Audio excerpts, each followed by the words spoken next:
Good evening, ladies and gentlemen, and welcome to Mechanics of the Fourth Wall. Joining myself and Antonio Subaruts tonight is Bob Xanadu60 from Globebusters. How you doing, Bob? Hey, I'm doing pretty good, Nathan. Thanks for having me on the show. It's an absolute pleasure as always. Also joining myself and Antonio tonight is Patricia Steer of Flat Earth and Other Hot Potatoes. How you doing, Patricia? Hello, Nathan. Thank you for having me on. And Antonio, thank you for having me on. And Bob, thank you for being there. Thank you for being you. Thank you. Well, maybe Bob can kick us off by talking about some fairly big news that came out from the camp of Crow 777. So, Bob, without stealing any of your thunder at all, tell us all about that little video that Crow did recently. I think it was 2 days ago. Okay, well, it's not really my thunder, but it's something that an idea that I've been playing around with. It's just that when Crow phrased it the way that he did, it really struck a chord with me, and it's kind of like something that's been there, obvious, the whole time, and then somebody will phrase it in just a certain way where it's like, oh my God, wait a minute, now I really see into this very deeply. But what we're talking about is Crow 777 came out with an announcement this week. Where basically he has posited the idea, or the belief, I should say, that space is actually made up of a liquid medium like water. And he gave his reasons for it. He gave analogies to the lunar wave and how the lunar wave essentially looks something very much akin to water kind of washing over the moon. There's a lot of examples like that we're going to talk about. And also, I noticed that, and this is something we'll talk about a little bit later on also, that Brian Mullen in his Fire and Ice theory also came out and was saying that the mesosphere looked to him, or the thermosphere, one of the two, I can't remember which one it was, but he said it looked very much to him like that was water, and he actually labeled it as such. So that really kind of fired my imagination in a multitude of ways, and so I think it's going to be a really exciting topic to talk about. Yeah, I mean, it's something, before the show we started, we were trying to dice up the actual phrasing in scripture, but this is possibly something that's been in the back of a lot of people's mind for quite some time, and it just sort of takes someone like Crow to really voice it, like you say, in a particular phrasing, to really prick your ears up and put it to the forefront of your mind. Yes, and there'll be a lot of Christians saying, aha, our Bible says that. And then there'll be a lot of Jews, not quite as many as Christians, saying, hey, it's the Torah part of the Bible. It's the Old Testament that talks about that. They'll be trying to claim, you stole our idea. Yeah, absolutely. So one of the things that I think is really neat about it is it kind of brings a lot of things into perspective. I mean, not only biblically what is being said about the firmaments dividing the waters from above from the waters below, but it could even, and I don't know how far I want to go down this road, but it could even give a little bit of credibility to something that NASA might be doing. And of course, I'm referring directly back to their little incident where they had their space helmets fill up with water. And I just thought, well, I know NASA's full of BS, but I have to wonder if this quote-unquote secret space project that, like, Richard Hoagland had mentioned before was something that possibly they had found a way to get through, possibly like that lower membrane of the firmament, whether it's magnetic or if it's actually some sort of membrane type material. That was described on, I can't remember the guy's name that had the show where he was talking about he was on the bottom of the ocean and he saw a lake on the bottom of the ocean and they tried to descend through it, but they kind of bounced off of it because there was some sort of a membrane there. And I started thinking, gee, I wonder if something like that could actually be like the lower firmament, and that would be roughly at about 100 kilometers, 66 miles. And you think about stuff like that, it's like, who knows? It's a very interesting idea, and it certainly would give a lot of credibility to a lot of strange anomalous things that we see in the star, not the least of which would be the sonoluminescence effect of stars, where basically you are bombarding a body of water with different cymatic sound frequencies, which then brings forth kind of a starlight appearance. So yeah, very, very fascinating ideas. And like I said, Brian Mullen came pretty much to the same conclusion. The I first mean, thing I thought when you I heard mentioned about briefly. it, oh, Sorry, sorry. Patricia. I was just going to say, Oh, you mentioned briefly about the water that was on the lower level, and from memory, it was quite some time ago that I watched it. It had sort of like sea creatures, almost like cockles, growing on the shoreline of this lake. Yeah, Is mussels, he said specifically. that was it, mussels. But yeah, it looked like what you would picture rolling up to a shoreline, but as you say, they got closer and closer to it and then tried to descend into it, and it definitely looked like a pool of water, but it was almost like trying to bounce off steel, wasn't it? They just hit it and bounced straight back up again. Mm-hmm. maybe that's the membrane, that kind of thing there. Could be what's in space could be the same as what's in the water. You know what I'm saying? The same Right. exact sort of field. The Absolutely. first thing when I heard about this was it filled me with the same feeling, well, close to the same feeling as when I found out about flat Earth and when it started ringing true to me, the whole water thing. It just got me so excited, and I started thinking about various things like Crow's lunar wave, the word wave. Mm-hmm. Water was there all along. It's, they always say hidden in plain sight, but I know Crow wasn't trying to hide anything from us. But right there, and then the snorkels in space. And I started thinking about, okay, we all know NASA is lying. What could they have done? And just what you said, Bob, popped into my mind. Maybe they found a way to get up there. They're not telling us what they're really doing. They're still keeping that illusion of the vacuum of space and all of that. But then again, look at all the things they fake. If they could do something up there, why wouldn't they tell us that space was water? Because how does that do something like negate a creator? Well, They just get up there and say, well, it's water. And then the other thing I was thinking is that if it were water, we've all been in pools, lakes, etc. And when you swim and when you move in water, there's a lot of resistance. And so when they were doing spacewalks, the astronauts would have to know where they were because they'd be pushing against a greater resistance than they would in the supposed vacuum of space. Lots to think about. right. Well, I think a lot of the reason still that they would lie about it is because even if they did come out and say that it was water, they are still lying about the shape of the Earth. So, if they're floating around up there or they have certain densities maybe that they can't penetrate, past a certain viscosity of the water, that could be part of their problem that they're having. At this point, it's completely uncharted territory. We have no idea because, one of the things that I think about is that this water, this membrane, would not behave exactly like typical water.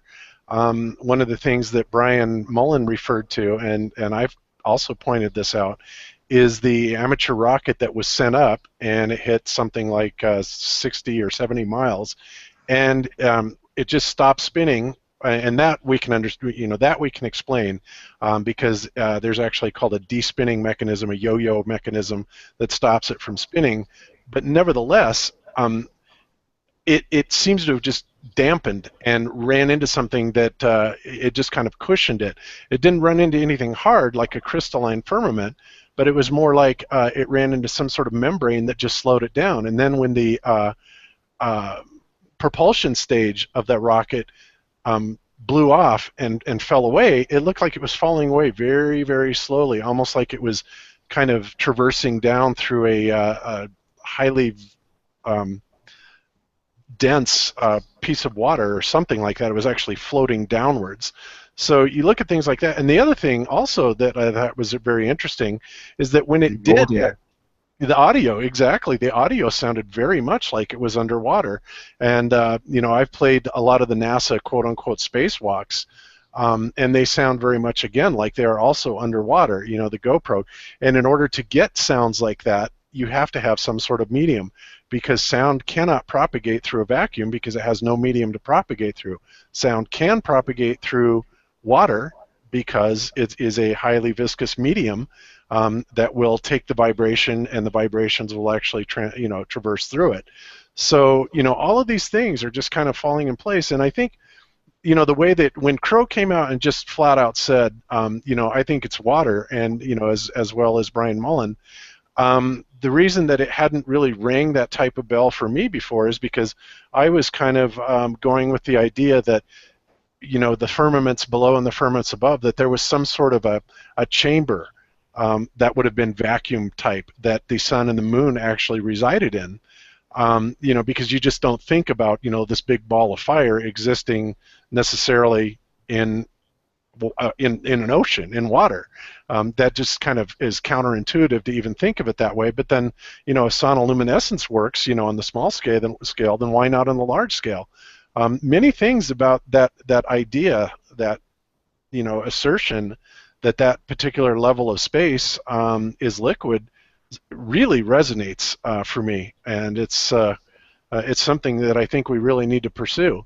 I mean, There's you've also touched on, sorry, Bob, to interrupt, you've touched on solar luminescence and said it a couple of times, that there may be people who have absolutely no idea what you're talking about. Maybe you could explain the star in the jar, or, give it a bit more of an explanation for people who may not know what that actually is.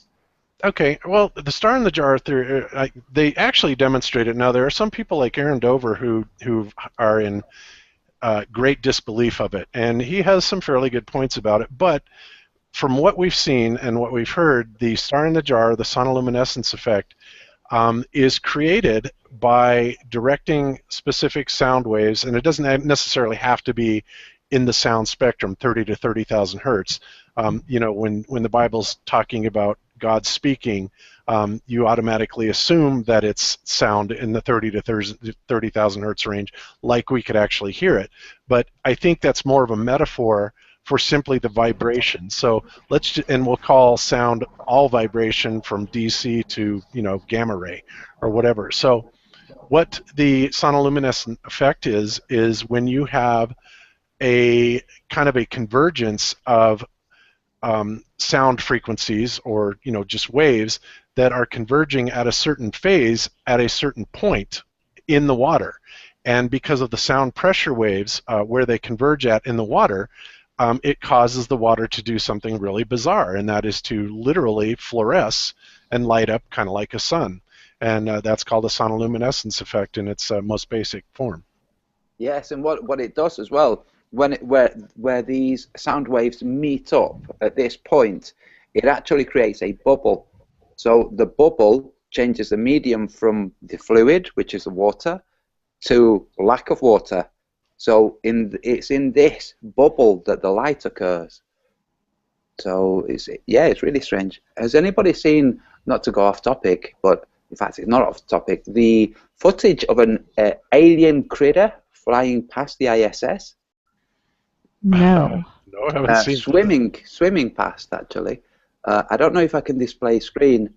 Should I display screen, Nathan?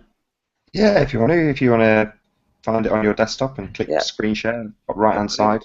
Okay, so when I see those kind of videos, I pass by them because I think, oh, that's just some kind of fake thing. But now it sounds interesting, now that we've got this going on. So yeah, they have a few different things like that, and it makes you wonder if it isn't just the camera, some very small water creature. Somebody let some sort of a little water creature loose in the NASA swimming pool, and it kind of swam by very close to the camera, and that's what you're seeing, because a lot of stuff is like that. There was a video out previously where it showed this gigantic, it looked like a top of a parachute type thing, and they're saying that they called it a mothership that was above the Earth. And it was so funny because there was one of the ESA projects was actually deploying one of these things, and so what they did is they kind of mashed those two things together, and it was had nothing to do with a mothership being over the Earth. That's just crazy. But so I take them with a grain of salt too, Patricia. Yes, it's just curious. Sorry, there's just one other thing. I remember when they had a tether snap loose from Hubble. Yes. Do you remember this? Yes. And it essentially looked like it had hit the bottom of a pool, and then lots of bubbles had come up, and the alien conspiracy people got hold of this and concluded that it was an alien invasion, but it was so clearly just bubbles at the bottom of a tank. Yeah, Richard C. Hoagland was largely responsible for that because he put it forward in a lot of his videos too. And of course, being a big Richard C. fan, I bought it hook, line, and sinker at the time. Oh well. Am I sharing screen? Yeah, do you want it? You're together. I'll present you to everyone. Okay. Okay. So it comes up from about a third of the way across the screen at the bottom. You'll see. Well, there you go. Big arrow pointing to it. Okay. Let's see. Let me actually click on it because I'm not seeing the share. There we go. I think, Nathan, you have to click on Antonio's icon to actually present it out to I'm everybody. actually seeing it. There you go. Now I see it. Now they're going to show it again through filters. Oh. It's like a Yeah, jellyfish. exactly. That looks like some sort of a little water critter. Yeah. Or a jellyfish, I'm thinking, but it could be something much smaller because it could be a small model. But if they're really able to be in space, I mean, in space as water, but they're not telling us about that, would there be bubbles or would that be a function of the pool? Because if they're in a sealed environment, look at that. If they're in a sealed environment, there wouldn't be air in there. So where would the bubbles go if they're in space? Where would they be going to? A pocket of air at the top? Yeah, and remember, a lot of times they film things upside down, so that the bubbles will go downwards. So just to keep the viewer constantly confused about orientation, they do the same thing with their alleged spacewalks. So you always have to kind of keep that in mind because through our normal everyday eyes, we tend to want to see things right side up, tend to believe that everything else is right side up, and we don't ever consider the possibility that maybe that they've just flipped the camera, which would give air bubbles the effect of going down, not up, and then we would discount the possibility of them being air bubbles because we all know that air bubbles rise in water. So yeah, NASA's very tricky. You got to watch all their little tricks that they do. Yeah. Before we go too deeply into sort of NASA fakery, one thing that Antonio, while we're still on the subject of water, that you talked about was, I think you called it an incantation, but where you put thanks into water, in other words, along the lines of water having a memory. Masaru Emoto. Yeah. Do you want to give us a bit of an explanation of that? It's a nice little segue between the collective unconscious and the waters above, if you know what I mean. Yeah, well, Masaru Emoto, a Japanese PhD doctor, realized that you could imprint water with thought. He tried speaking, and that worked, and then he tried writing on the side of a jar, and that worked, and then he also tried just thinking the thought. And what he was doing is he was thinking a thought into water, then taking a drop, freezing it and looking at the crystals, and each time thanks was said, every time it was thank you, the crystals would look like a snowflake of a certain type. When what was expressed was love, those crystals would look like a different kind of snowflake. So each incantation, as it were, would have its own result. Now, we've been talking about the collective unconscious and thinking, okay, the mechanisms through which the collective unconscious functions are definitely not understood. But if water has memory and water can transfer information, because what Masaru Emoto found, and this has been replicated throughout universities. In fact, the same thing happens if you drop a lily into water, and you then take a drop from that water and put it into a vial of water that has not had a lily, and you then look into these drops, you can see a reflection of a lily inside the drops. It's really crazy. So Nathan and I were pondering whether the firmament, the water out there, could act as a medium for the collective unconscious, where people receive information from that and posit information into it. So it could explain why several people can arrive at the same conclusion or the same idea pop into different people's consciousness. It seems to me to make sense that if we're resonating at a vibration that's that is keyed to the same consciousness as that idea would be picked up just like it would by a radio station that's receiving that signal. Right. And another thing, Antonio, well, first of all, let me go back a little bit and say that the first time I ever came across Dr. Masaru Emoto's work was in a movie, gosh, it was about 15 years ago, something like that, called What the Bleep Do We Know? Yes. I thought too. And a fabulous movie, really, really good information. If anybody hasn't seen it, they should check it out. But the scene in the movie basically is taking place at a train station, and they've got this little exhibit set up, and they have this little kind of tour guide sitting there talking about the different pictures that they have of water, and the meditations and the expressions, the intentions that were kind of pointed at these vials of water, and then they would quick freeze it, and it would make, whenever somebody would kind of project a thought of love and peace and harmony and brotherhood, and then they would quick freeze this water, it would come out with the most beautiful, crystalline, gorgeous, structure. And conversely, when they would project a notion of hatred, I hate you or something like this, it would come out and be very, very ugly. So water definitely has memory to it. In fact, there's all kinds of studies about water and water memory that are out there. And that's why, one of the best things that you can do also when you're consuming water is to distill it. And I know that that's kind of going off in a little bit of a tangent, where maybe we can talk about that a little bit. Yeah, but sure. Essentially, yeah, distilling water will kind of remove a lot of the I don't know, I don't want to call it bad memories, but it will kind of restructure it so that it's more pure and more susceptible to better intention. Now, and on that, I just want to tell one story really quick that this is absolutely amazing to me. We have a water machine that is a distiller. It's called a John Ellis water machine that uses, it's not only a distiller, but in the boiling chamber itself, it has a high intensity full spectrum light, which of course would kill any, microorganisms or anything like that. But what we did, Cami and I did, is we had this soundtrack called Holy Harmony, and it was basically chanting at like the 528 hertz, and it had all of these very resonant, very blessed type of frequencies in it. And so after I made some John Ellis water, I took, and we have these 5-gallon big bottles, glass bottles that we store the water in, and so I took a pair of headphones and I just put it right over the top of the bottle, and I played Holy Harmony chants on it over and over and over again for about 3 or 4 days. And what was amazing about that is that after we did that, we poured the water, and the water was so sweet and delicious.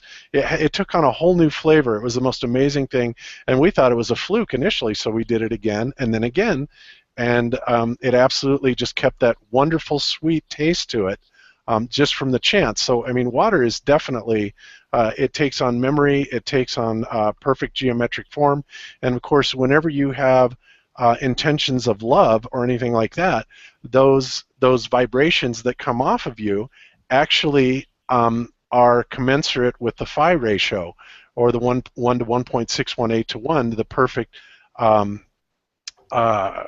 what's the Fibonacci sequence? Yeah, well, the Fibonacci sequence ultimately gets to the phi ratio, but you get this perfect type of phase conjugate relationship that brings back everything, the energy, in a perfect phase relationship, and it just makes everything better. It raises your frequency inherently goes up.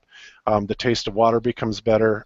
It's just amazing. So all of these things that we're talking about seem to just span many, many things. I mean, it's not just isolated to any one particular thing. It seems to cross over into a whole bunch of different things. I want to add something to that as well, if it's okay, Antonio. Sure. There's a company, and it's these sorts of companies are everywhere, but in the United States it's called Boiron, B-O-I-R-O-N. Maybe I'm pronouncing it wrong, but they're a homeopathic company where they make these sorts of pellets that you take, a couple of 3 or so, depending upon your condition, put them under your tongue for anything you can imagine. A broken bone, a cold, eczema, you name what it is, heart condition, anything.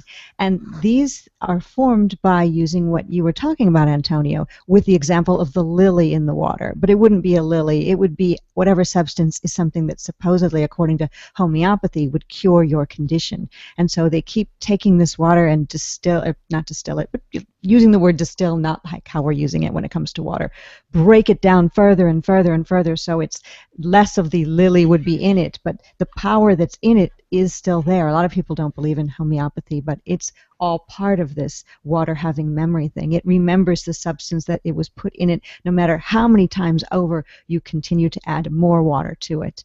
And that's one thing. But with the distilled water machine that I have, a different one than you've got, Bob, I put it in blue glass bottles. And I got the blue glass bottle idea from David Weiss, who has the same water distiller machine that I've got. And we take these blue glass bottles and we put them outside in the sunshine and kind of infuse them with sun. Now, I want to also infuse them with music like you're doing, Bob, but then I have those bottles and drink them. And I take a Post-it note and write on it love or happiness and stick that on the bottle.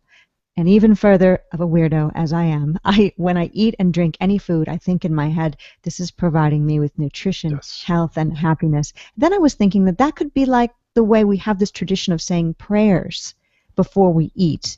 Maybe it's all about that, the intention put into what we're consuming.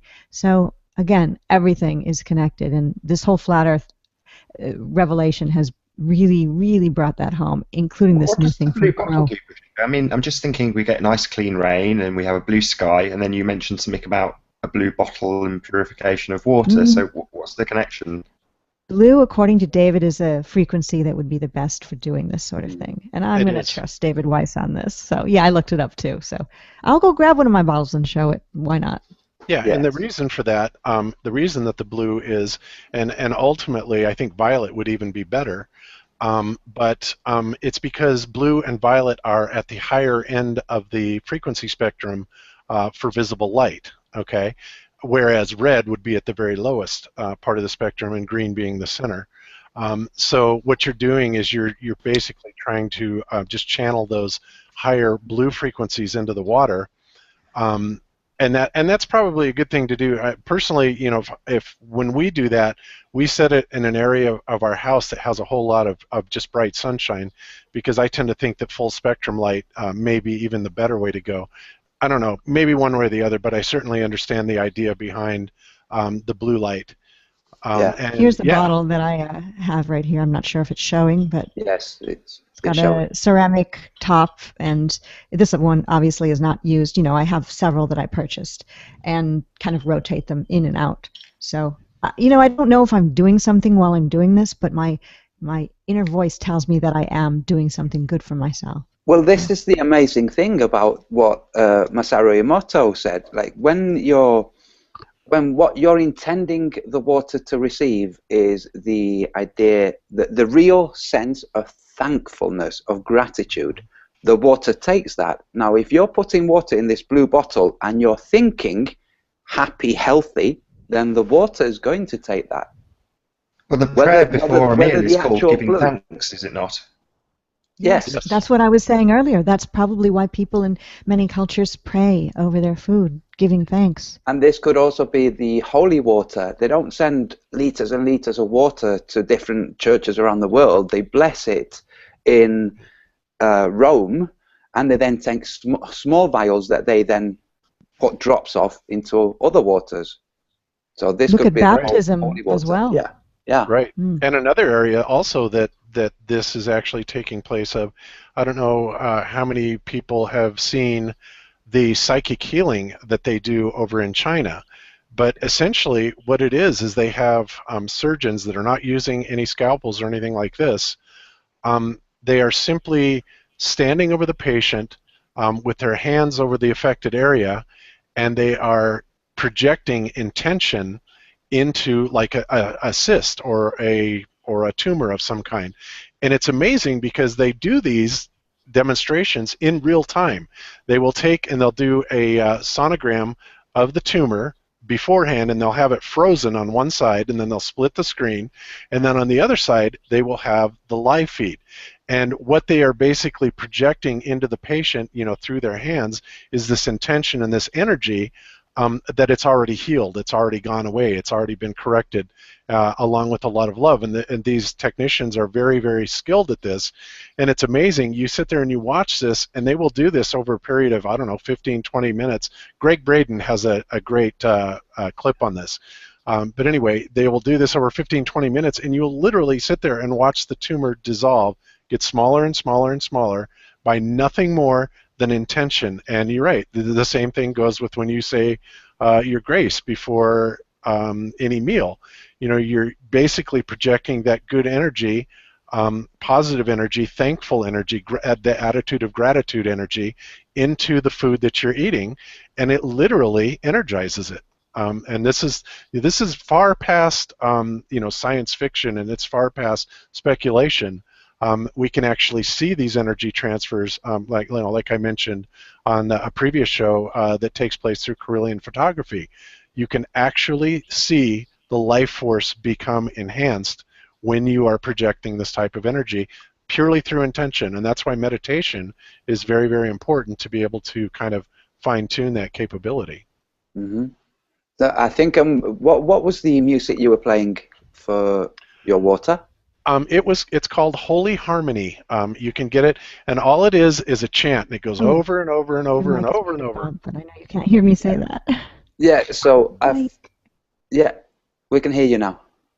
Oh, okay. No, I heard you say something, Patricia. I missed though. Patricia? Uh-oh. Patricia? Crickets. She may be having a little technical difficulties. Ruh-roh. She's been having some problems with her Mac lately, so I don't know what's going on. But Can you hear us? Does that work?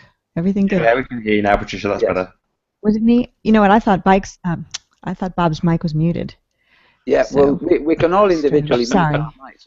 So I'm thinking I'm going to get these harmonies, the music that you were playing, but I'll probably drive my neighbours crazy because I don't have headphones that I can put around water, so I'll just have it playing out. They're going to think I'm starting a cult. Yeah, well, the only reason that I thought to use the headphones is because it's more of a direct input method, I guess, because otherwise you're going to have all kinds of acoustic variations that are going to take place as the audio waves are traversing through the air medium. Yeah. Whereas if you put the vibration right up against the bottle itself, the bottle makes a pretty clean translation, and you get those pure holy harmony tones in the chants directly to the water. So I haven't tried it without the headphones, only with the headphones, but I can tell you that with the headphones, it is one of the most profound things.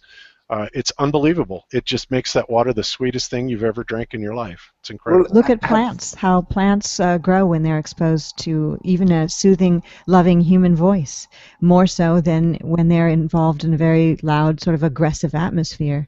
And there were also amazing studies. There were also studies into embryos, where the women put on their stomach headphones playing classical music, and the children become really advanced really quickly, like reading at the age of 2 and 3. And these studies have been done over and over, and it happens. Sound has this ability to create. So in the case of the fetus, it's either creating actual brain matter or modulating the fetus's ability to receive information from the ether, from the collective unconscious, or whichever. But it's something that's true. And also, we all know that when we've wanted something really, like a glass of water, a coffee, a tea, a drink, when we've really wanted a drink and somebody has brought us that drink, the thank you that we give to that person, because we're so grateful, it's a real, genuine thank you. And we then drink this drink, and it's the most sublime thing we've ever had. So the thank you that we've voiced, our cells have received that thank you. That gratitude is in our water as well as the water of the person who gave us the drink and the drink itself. So saying thank you is just thank you is absolutely amazing. You've reminded me of something, actually, Antonio, talking of cells, or talking of fetuses, makes me think of small organisms. But one comment we got on the advert for this show, somebody asked if we were going to talk about cell Earth, and this came up a couple of nights ago when we were all chatting then about the Earth potentially being like a cell of some description, with the waters obviously above and the waters below. Who wants to run with that one? Well, if I can just say something, and I want to say this now before or in case physicists later take this and give us this as an explanation, okay? there could be an explanation that they make up, which would be, we're on a globe, we're spinning, the centrifugal force that everybody has said is missing is actually holding the water away from the surface of the Earth, but gravity is stopping it from flying away. So the consistency of the water being both pulled and pushed makes it harder, and that's why we have water out there.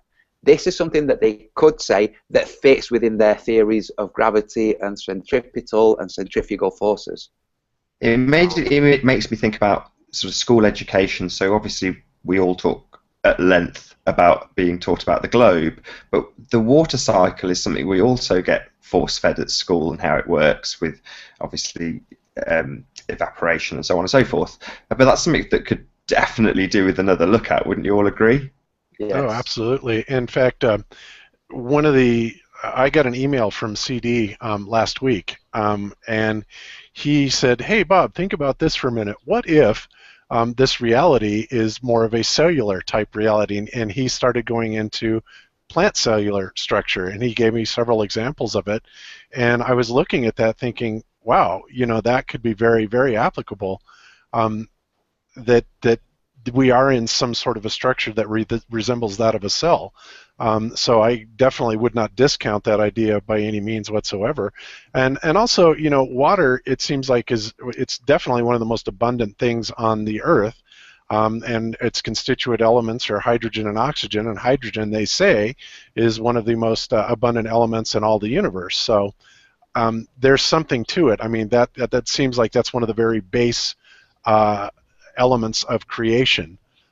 We all need water to survive, not just humans. I think every creature on Earth needs water to survive.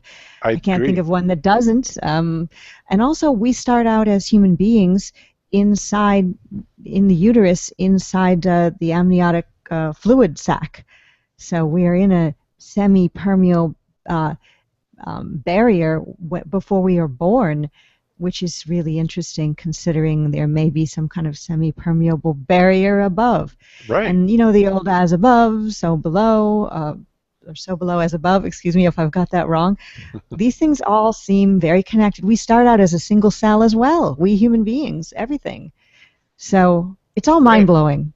And the information, because we accommodate information, actual forming fingers, hands, cells, everything. At first, we're a very simple configuration of energy in that single cell.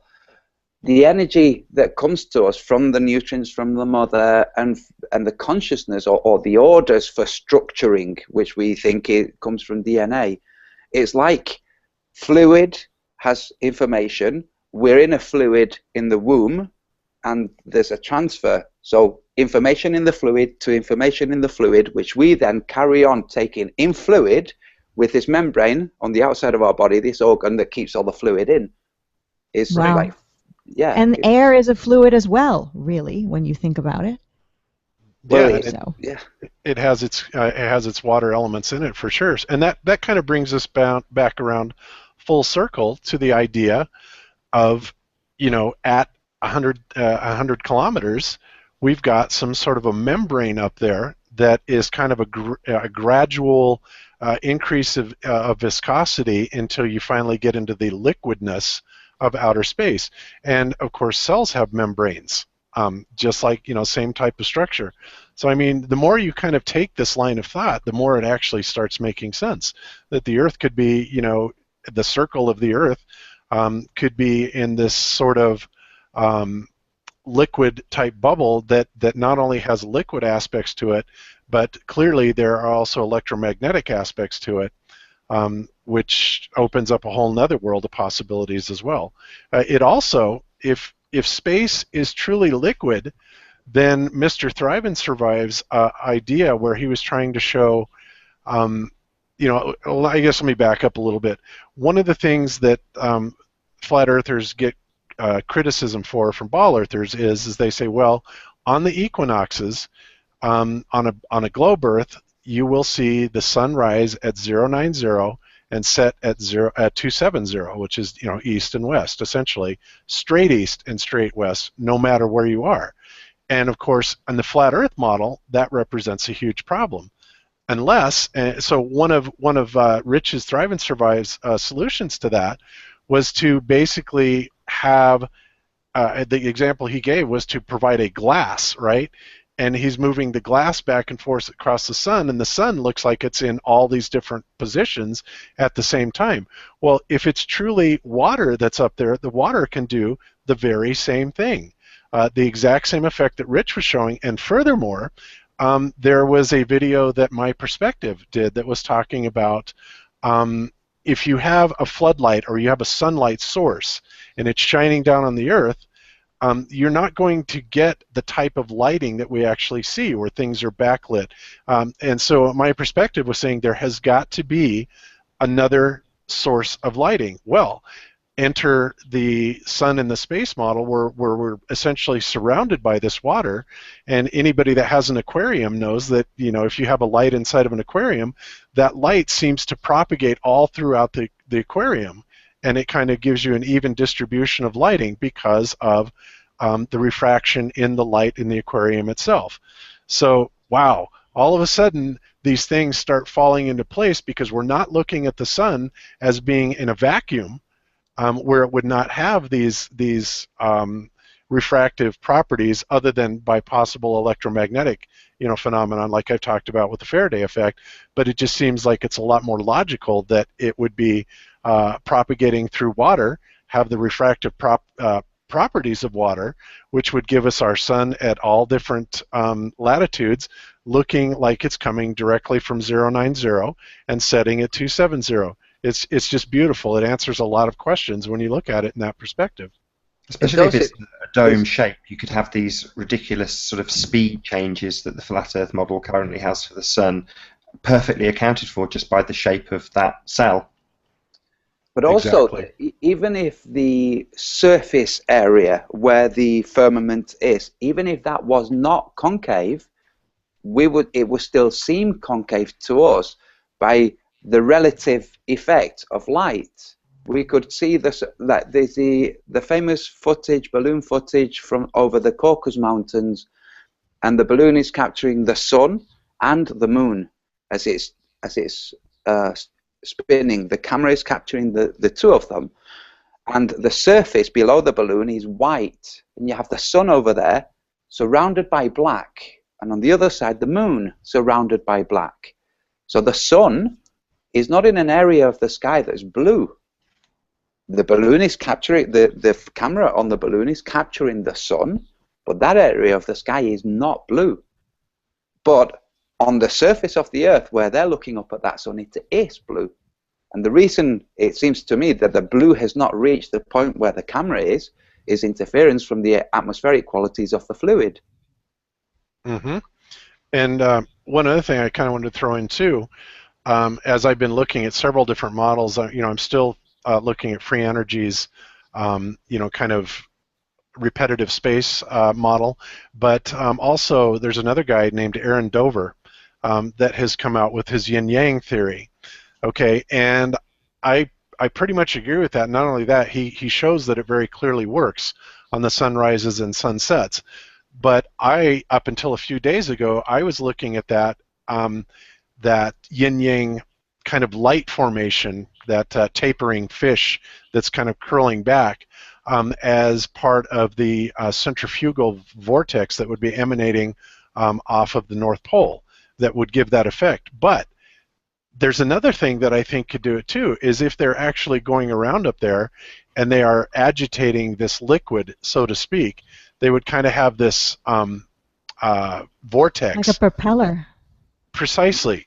That by its very nature would alter the viscosity of the water, you know, within the vortex pattern itself, which is going to have different refractive properties at different points along that vortex.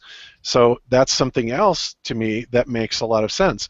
Whether or not it's done by the electromagnetic vortex in the centripetal and centrifugal magnetic lines, or whether it's done by kind of stirring up this water, this liquid, you know, as they traverse around it, I don't know. But it seems like either one, or maybe both, would certainly give that that type of appearance to what we're seeing. Because, you know, in one of the demonstrations that Aaron Dover gave, he was showing a pilot that was flying at about 35,000 feet, and you could see this clear demarcation, you know, of light and dark that was really bizarre. You wouldn't think you'd be able to see that. And that just kind of gave a little bit more evidence, you know, in my mind that we are not, and this goes back to, we need to think outside of the box, because most people are trying to solve this mystery by using the model that NASA has given us. NASA has told us that space is a vacuum. NASA has told us that, you know, all these things, and basically we know NASA's full of BS because they're purposely trying to mislead us to not only coming up with wrong models, but in thinking about how things really would work so that we can come up with a viable model. So, you know, like I say, you got to think outside the box, and it's amazing how many things are right there in front of our face, and we can even be talking about it and not really realize what it is that we're talking about. That's why Crow 777, you know, I watched that, my jaw just dropped. Me you know, too. because it wasn't anything that we hadn't talked about before, but I looked at it in a totally different way, and I'm like, whoa. Maybe we do all live in a... Sorry, Patricia, to bring this to Patricia, if that makes sense. Oh. But Patricia was actually sending a message to Mark when Bob and I think Antonio and Patricia, pretty much the same people here now, were chatting, and the message that you were sending was almost identical. Can you tell us a bit about that? Because I'm hoping we can link it now back to Synchronicity. I would love to have read it to you, but what happened was I found the Crow 777 video, and I was so thrilled and excited and was having all those thoughts that we've all been talking about and that Bob definitely expressed, and I immediately messaged Mark first, linked him the video, and I sent the video to all of you and some other people and said, watch this video. Anyway, and you may have already watched it, but I sent to Mark, and he immediately said a few things back to me. He said he was driving somewhere, but he'd watch it, and he started watching it. And I was talking to him about everything we were saying here, talking about space and snorkels in space and embryos and baptism and prayer and I can't even think of all the things we just discussed, cells and membranes, all of it. And then immediately we all kind of were gathering on a hangout, and everybody was talking about the same exact things, which means not just us, everybody in the Flat Earth community was probably, who'd seen the video, was probably having the same experience. Synchronicity? Maybe, yes. Maybe because of water. That's how we're getting this information. Yes, and I'm sure there'll be people out there who take ownership of their ideas and think that they're the only genius who has figured all this out, and then when somebody else voices that idea, that person is either channeling them or has somehow stolen their idea. Maybe they've written something on their computer and they assume that they've been hacked. It's like, no, we're all getting the same ideas at the same time because we're sharing the same consciousness. And water has memory, and maybe that's really what this is all about. Well, the if whole you think thing of us being one could be even more true than we ever really thought. Maybe we all live in a yellow submarine after all. Yeah, but even if you think if you think of the lily example, which is the same as the incantation, the sending of the intent into the water. So with the lily, there's a physical lily that goes into a jar of water. With the incantation, what goes into the water is a mystery, but this incantation, the gratitude, for instance, goes into the water. It can also go into the water out there, up there. And when we, being water, receive information from that water, it's going to be similar. If there are images in that water, for instance, lilies, we will see lilies. So I can see a lily and think, oh, I've just had a vision of a lily and it's mine. And Nathan and Patricia and you, Bob, you all get ideas. You also see a lily and you think, no, it's mine. I was first. It's like, no, we're all sharing the same lily. It's the same lily. It's like when somebody... examples of flat earthers who have actually literally said, and I'm going to name and shame, he's going to have to hate me for it, I'm afraid, but Math Powerland specifically said that Eric Dubay was almost squatting in his loft and listening to his ideas, the notion being that the ideas Math Powerland had were exclusively his, and someone had come along and stolen those ideas. Whereas what we're kind of lending this conversation to is the idea that the collective unconscious will give equal chance to anybody to have a stab at that idea and grab it out of the air, however that may be. And just because two people come up with the same idea doesn't necessarily mean that one has stolen it from the other.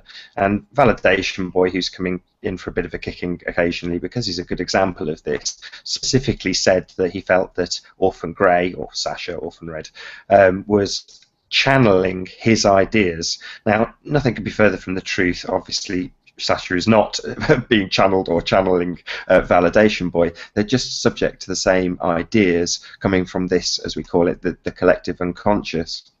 Yeah, what I think happens, this is just a vague theory. I think what happens, cognitively speaking, is you have a nebulous idea that has certain areas defined, but vaguely defined. And by conceptualizing, by looking at it, you mold it. Like Sasha said, you know, things can happen here and they have a direct relationship with something somewhere else. So you have the idea of the lily, but it's just colors, vague colors. You look at it and you start to see and create the outlines for the lily. It was a lily originally, but it took the human mind to basically delineate the boundaries. Now, this delineated boundary goes out to the collective unconscious, but when it's received by somebody else, again, it's also vague. And they look at it and they delineate the same lily. So they think that they have delineated this lily. They have conjured up the whole lily. And it's like, no, it's the same thing. So when somebody like Validation Boy says that Sasha is channeling him, he will not have had all the thoughts that Sasha was putting out crisply delineated. He will have had vague gestures of it. Mm-hmm. Sasha has delineated it, and he's now seeing it delineated in his mind, and he's assuming that she's just, you know, eavesdropping telepathically or whatever. It's the difference between people and their perspective on life. If I have an idea and I think it's interesting, and then Antonio, for example, you message me with something close to that idea, I'm going to think, wow, we're on the same wavelength, or this must be something many people are thinking about, and I'll feel happy and will be more connected. But then other people, when they see someone else with an idea they've been working on, will feel negative, angry, very upset, and become paranoid and think other people have stolen their ideas. So it's really part also not just of the collective unconscious, it's how we ourselves value our own selves and how our own self-esteem is. Right, and that all goes back to you know, resonance, and I've talked about the idea of resonance where you have maximum power transfer in an electronic circuit. But resonance in this particular case is where you have several people that are focused with intention of trying to understand the model, the Earth that we're living on. We're all kind of on the same frequency there, if you will. And when we are in that position, we are accessing an area of consciousness that is commensurate with the intention that we're all putting out. And so you, Patricia, are thinking about that. I'm thinking about it. Jeff Stewart's thinking about it. Validation's Boy's thinking about it. And all of a sudden, you know, we have all these other people, and then we start seeing people actually come out and verbalize it, or in my case, you know, as I've said many times before, I will have an idea, and then the next day, you know, a lot of times the very next day, somebody will come out with a video on it, or I'll find it where they had just done the video maybe 2 or 3 days before, and I'm just thinking, wow, this is such, I call it synchronicity, but that synchronicity comes about by many people of like vibration accessing the same part of the Akashic record, if you will, or the morphogenic field, if you want to look at it that way, with the same intention, which brings about the same vibration. And when you have that, you have resonance, and you have the same type of transfer back to you, and therefore we're all thinking the same thing. So yes. Antonio and I simplified this the other day by talking about a phone call that you might receive from your mother at the exact time that you pick up the phone. Or this actually happened with me and Gav, the room mod, who's not actually here today. He's moving house, so yeah, hope that goes well, Gav. But yeah, he started typing on Skype the minute I started typing, and Antonio and I sort of extrapolated this back to, well, we've both got plans for the same show, he's going to be moderating it, it makes sense. And then if you extrapolate that one step further, you've got the phone call from a mother that you haven't spoken to in a week, and you pick up the receiver, and before you even dial the number, you've actually connected because they've called you, and that again makes sense that you're on the same lines, you're going to come to the same conclusions. But you can extrapolate that out for almost anything, and you can extrapolate it out indefinitely. In other words, synchronicity versus coincidence or coincidence. When someone says to you, I'm looking at a new car, and they tell you the brand of the car, and you've never heard of it, you don't know what it looks like, and that's in your head, you go about your day, and you see that car in front of you, and then you're in a parking lot, and wait, you're parked next to that car. And you wonder, have you always known this car existed? Did you just plug into it because your friend told you about the car? It could be absolutely nothing, but it could be something. Yes, or you have it like happened to me. You're looking for a motorbike. We call them scooters in the UK. I don't know if you call them that in the US, like Vespa type motorbikes. I've got Vespas, yes. Yeah. We call them scooters. So I'm on eBay, and I'm looking for scooters in my price range, and I'm saving them, to my watch it list. And as soon as I've finished, I get a call. No, actually, I've just finished. I get a message on Facebook from a friend of mine who lives 5 minutes away, who says to me, "Hey, do you want to buy a motorbike? I've just bought a scooter, and my girlfriend says it doesn't suit me, but she said it would suit somebody like you." Now, I had just finished saving scooters. I hadn't actually found something I really liked. I go to his house, and the one that he has, I really like. It has the horn-style handlebars. It's a really cool scooter. How did that happen? He was riding this scooter. He wasn't on the internet. He wasn't hacking me. He's not computer savvy. What happened there? This isn't a case like with Nathan explaining that, if your mother calls every Sunday at 9 o'clock and you haven't spoken to her, and it's maybe 9:05, and you think, oh, I'll call my mother. You reach for the phone and she has called you. You can see how there's a structure to that idea, and how, yes, psychologists could say it is just coincidence. But when it's something completely out of the blue, I had not discussed with him wanting to buy a scooter. The thought had just popped into my head that day. And I thought, yeah, the summer's coming. So I go online, and this happens. Now, this friend of mine, he's not a scooter rider. He rides big, powerful performance bikes. What happened there? This isn't just a mesh of ideas. There's something else going on. Magical thinking. That's what it is. Did you buy the scooter? That's the real question here. I did. Yay. Well, he'd gone to Wales to pick it up and had ridden back. It had taken him 4 hours to ride it back. And so and then his girlfriend said it doesn't suit you. So, but it suits you, Antonio. Maybe she likes you. Well, he's a muscular guy, and at the time I had long hair, and he looks like the kind of scooter that a stoner dude might, or maybe a surfer dude might ride, but not a tattooed muscle man, Got it. Makes sense. He's a tattooed muscle man. So, yeah, that's just weird. How did that happen? What happened there? What connections went on?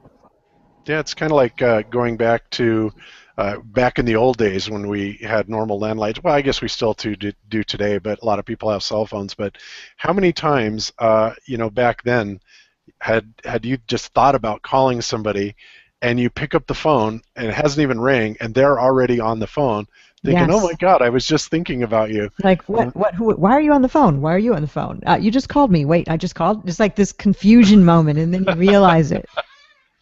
And not to bring it down to this, but there's also, as we started this conversation on this note, the negative sort of connotations that come from the collective unconscious. Whether or not you want to believe it's coincidence or not, there's a certain amount of people who will receive this information by however means, and then assume that it's theirs. And when someone else comes out with it, it's a certain there's amount of self-importance involved. Maybe you can address this, Patricia. I know you're probably the most social of all of us on this panel, I would have said.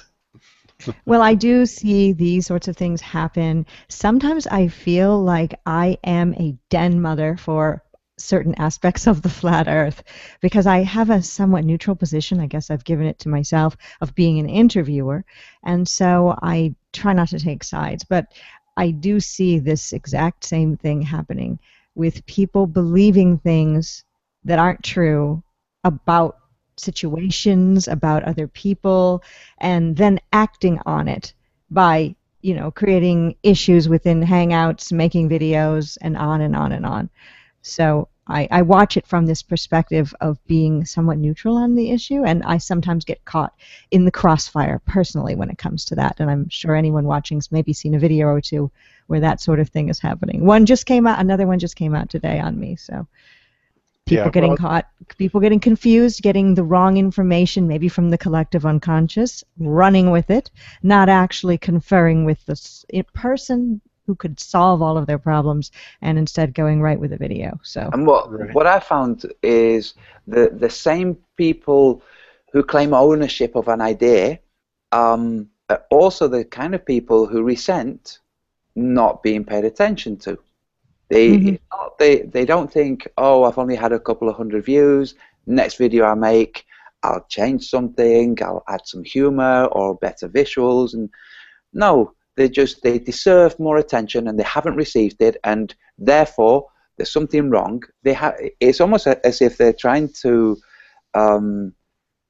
they're using arrogance as a facade for their insecurity, and they're saying people are stealing my ideas, because those ideas being mine is part of what I use for my integrity. It's not. Your integrity is pretty shoddy. You should build it up from ground level, really. But they do a lot of projection. So people are channeling them, or people are stealing their data, whatever it is. And it always seems to be the same people who clamor for more attention.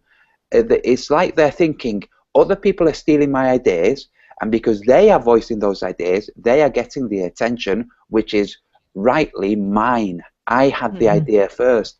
There's no way somebody can actually time who had an idea first.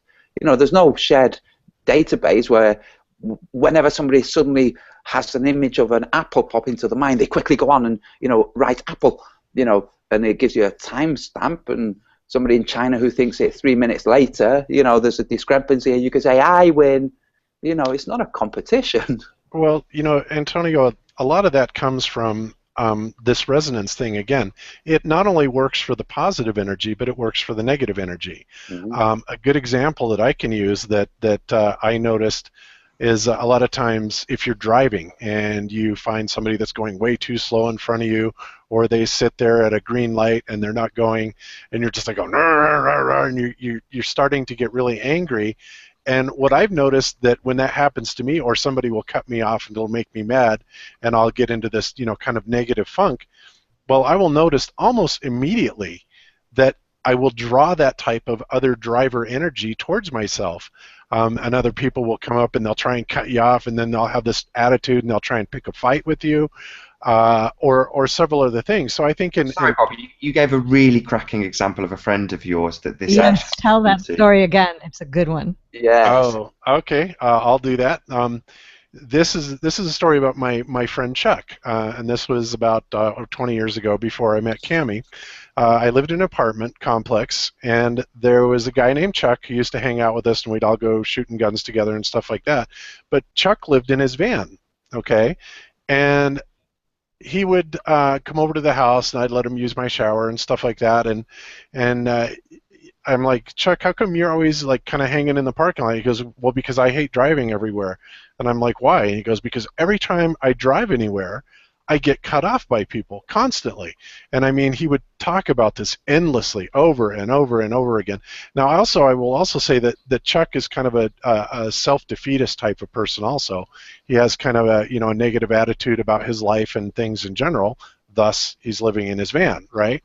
Well, anyway, so he went on and on about this to a point where, I got kind of tired of hearing it. And it's like, okay, Chuck, I think this is BS. Let's go take a ride. I want to see this happen. So we get in his van and Sorry, Bob. I'm noticing that your mic, the mute button keeps flashing as you're speaking. I don't know if there's something. I noticed it too, but he hasn't dropped out once. Oh. No, but I'm wondering if it's interfering on the YouTube feed. Here it's coming out clear, but there was a little flashing. No, it'll be fine on the YouTube feed if we can hear each other. Cool. Okay. So anyway, getting back to Chuck, so we got in his van and we started driving out of the parking lot. And before we even got out of the parking lot, somebody came around from behind another building and cut him off. And I just went, wow, that's okay. So we get out on the street and we go driving and we get down the street a couple blocks and all of a sudden somebody comes from a side street and cuts him off again. And then we continue driving and somebody is in the lane next to us and then they cut him off again. So needless to say, this happens like 4 times in this little 20-minute ride. And I'm just dumbfounded. I'm like going, that's absolutely amazing. So when we got back to the apartment complex, back to my apartment, I looked at him, I said, Chuck, do you have any idea how powerful you actually are? And he goes, what are you talking about? And I go, do you realize that it's you that's causing this to happen? You are so dead set in this belief that, and also kind of a negative energy type belief, but you're so focused on it that you're absolutely manifesting it every time you drive. And beyond that, like I said, he lived in his van. He always had this kind of, crappy outlook on life, like, the whole world was out to get him. And conversely, as a result of that, he never really had much. He never really had much success. Never had any girlfriends, anything like that. And he was a really nice guy, so it always puzzled me. But it occurred to me that was the deal behind Chuck, is he was absolutely so focused on it and so resonant with that thought that he manifested it in every day of his life. Absolutely amazing. Self-fulfilling prophecy. Sorry, Patricia. To bring this onto a more positive vibrational level, if you like, so you've got Chuck with his negative energy, and it could be the case that by trying to demonstrate it to you, you're having an influence as well on that energy. And this only occurred to me today. So David Weiss, Antonio and I were chatting yesterday, and this morning David Weiss dropped me a message saying, I just have to speak to somebody. I need to express this idea and I can't type it. I need to talk to somebody. And he had ideas about the moon. Now again, it wouldn't surprise me at all if in the next day or two there's a moon video which David Weiss will say, that was my idea, that was what I was trying to voice, I just couldn't get it out, I didn't have you there to talk to about it. Yes, but this is what I think is really cool, that the majority of people that are kind of kind and conscious, when somebody else puts it out, they go, oh, brilliant, I was thinking this. They don't think, hey, you stole my idea, you preempted me, I was going to make a video. It's just like, oh, cool, now maybe it's me and I'm just lazy, but I think, oh, cool, now I don't have to make a video about it. But you know what I've noticed? Going back to driving, I've mentioned this before, I'm a very mellow driver. I haven't always been. I've had performance cars, but, life is nicer when you drive slow. So when there are people waiting to come into the traffic, I always let them in, because I think that person's now going to have a sense of happiness. I let them in. They could have waited for 10 minutes if nobody let them in. So, and then they knock this on further down the road. They let somebody else in. And it's like, yeah, they're thinking, that guy that let me in, I have a good feeling about that guy. I want somebody else, this is all unconscious, to have a good feeling about me and my car, It's got a name. It's and called it has, motoring. yeah, well, it has this knock-on effect. But what I've also found is sometimes I'll be driving, and I'm not a complete pacifist, I'm not a Buddhist monk. And people piss me off sometimes, not driving, just in general in life. So I'll start thinking, this traffic is driving slow, and I start thinking about somebody who's been really nasty, and I start getting agitated, not actually, getting energetic, but I'm sitting and I'm thinking, yeah, that, and I start thinking of things that I would do if there was no, comeback, and yeah, I would do this, and I notice that my windscreen starts getting foggy. So the actual thought that's agitating me must be causing a temperature rise that causes the inside of my windscreen to create condensation. So now I use my windscreen to make sure that I'm not thinking negatively. It's just, you know, if you want to learn things about the world and your interactions with it, the world shows you. You know, you just have to kind of pay attention. Yeah, that's an interesting way to use biofeedback there, Anthony. Or Anthony. Yeah. The other day, Antonio, I went through Starbucks to get a coffee in Houston, Texas. We have drive-through coffee places, and that's the closest place. And I wanted coffee really quick, although I can make it home. Sometimes I'm lazy. Those who talk with me on a personal level joke about my Starbucks addiction. Addiction. Anyway, so I went to get this soy latte, and when I went, I noticed that for some reason they were very slow in making my order. I have no idea why, and a bunch of cars piled up behind me. And I paid for the person behind me their drink.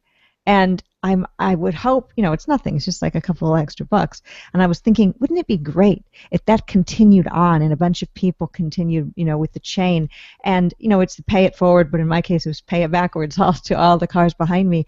And those people won't understand what happened, but it'll dawn on them, and then they'll pay for the person behind them, and they'll walk away with a good feeling or drive away with a good feeling. And maybe when they get to their office or they get back to their husband or wife or children, they'll be nicer. Just like if you get agitated in the car, Antonio, and your windows start steaming up, you, if you didn't check yourself and realize what you were doing, could be maybe a little angry to a person who's driving toward you, or a little bit slow or a little bit fast, and or to somebody that you meet on the street next.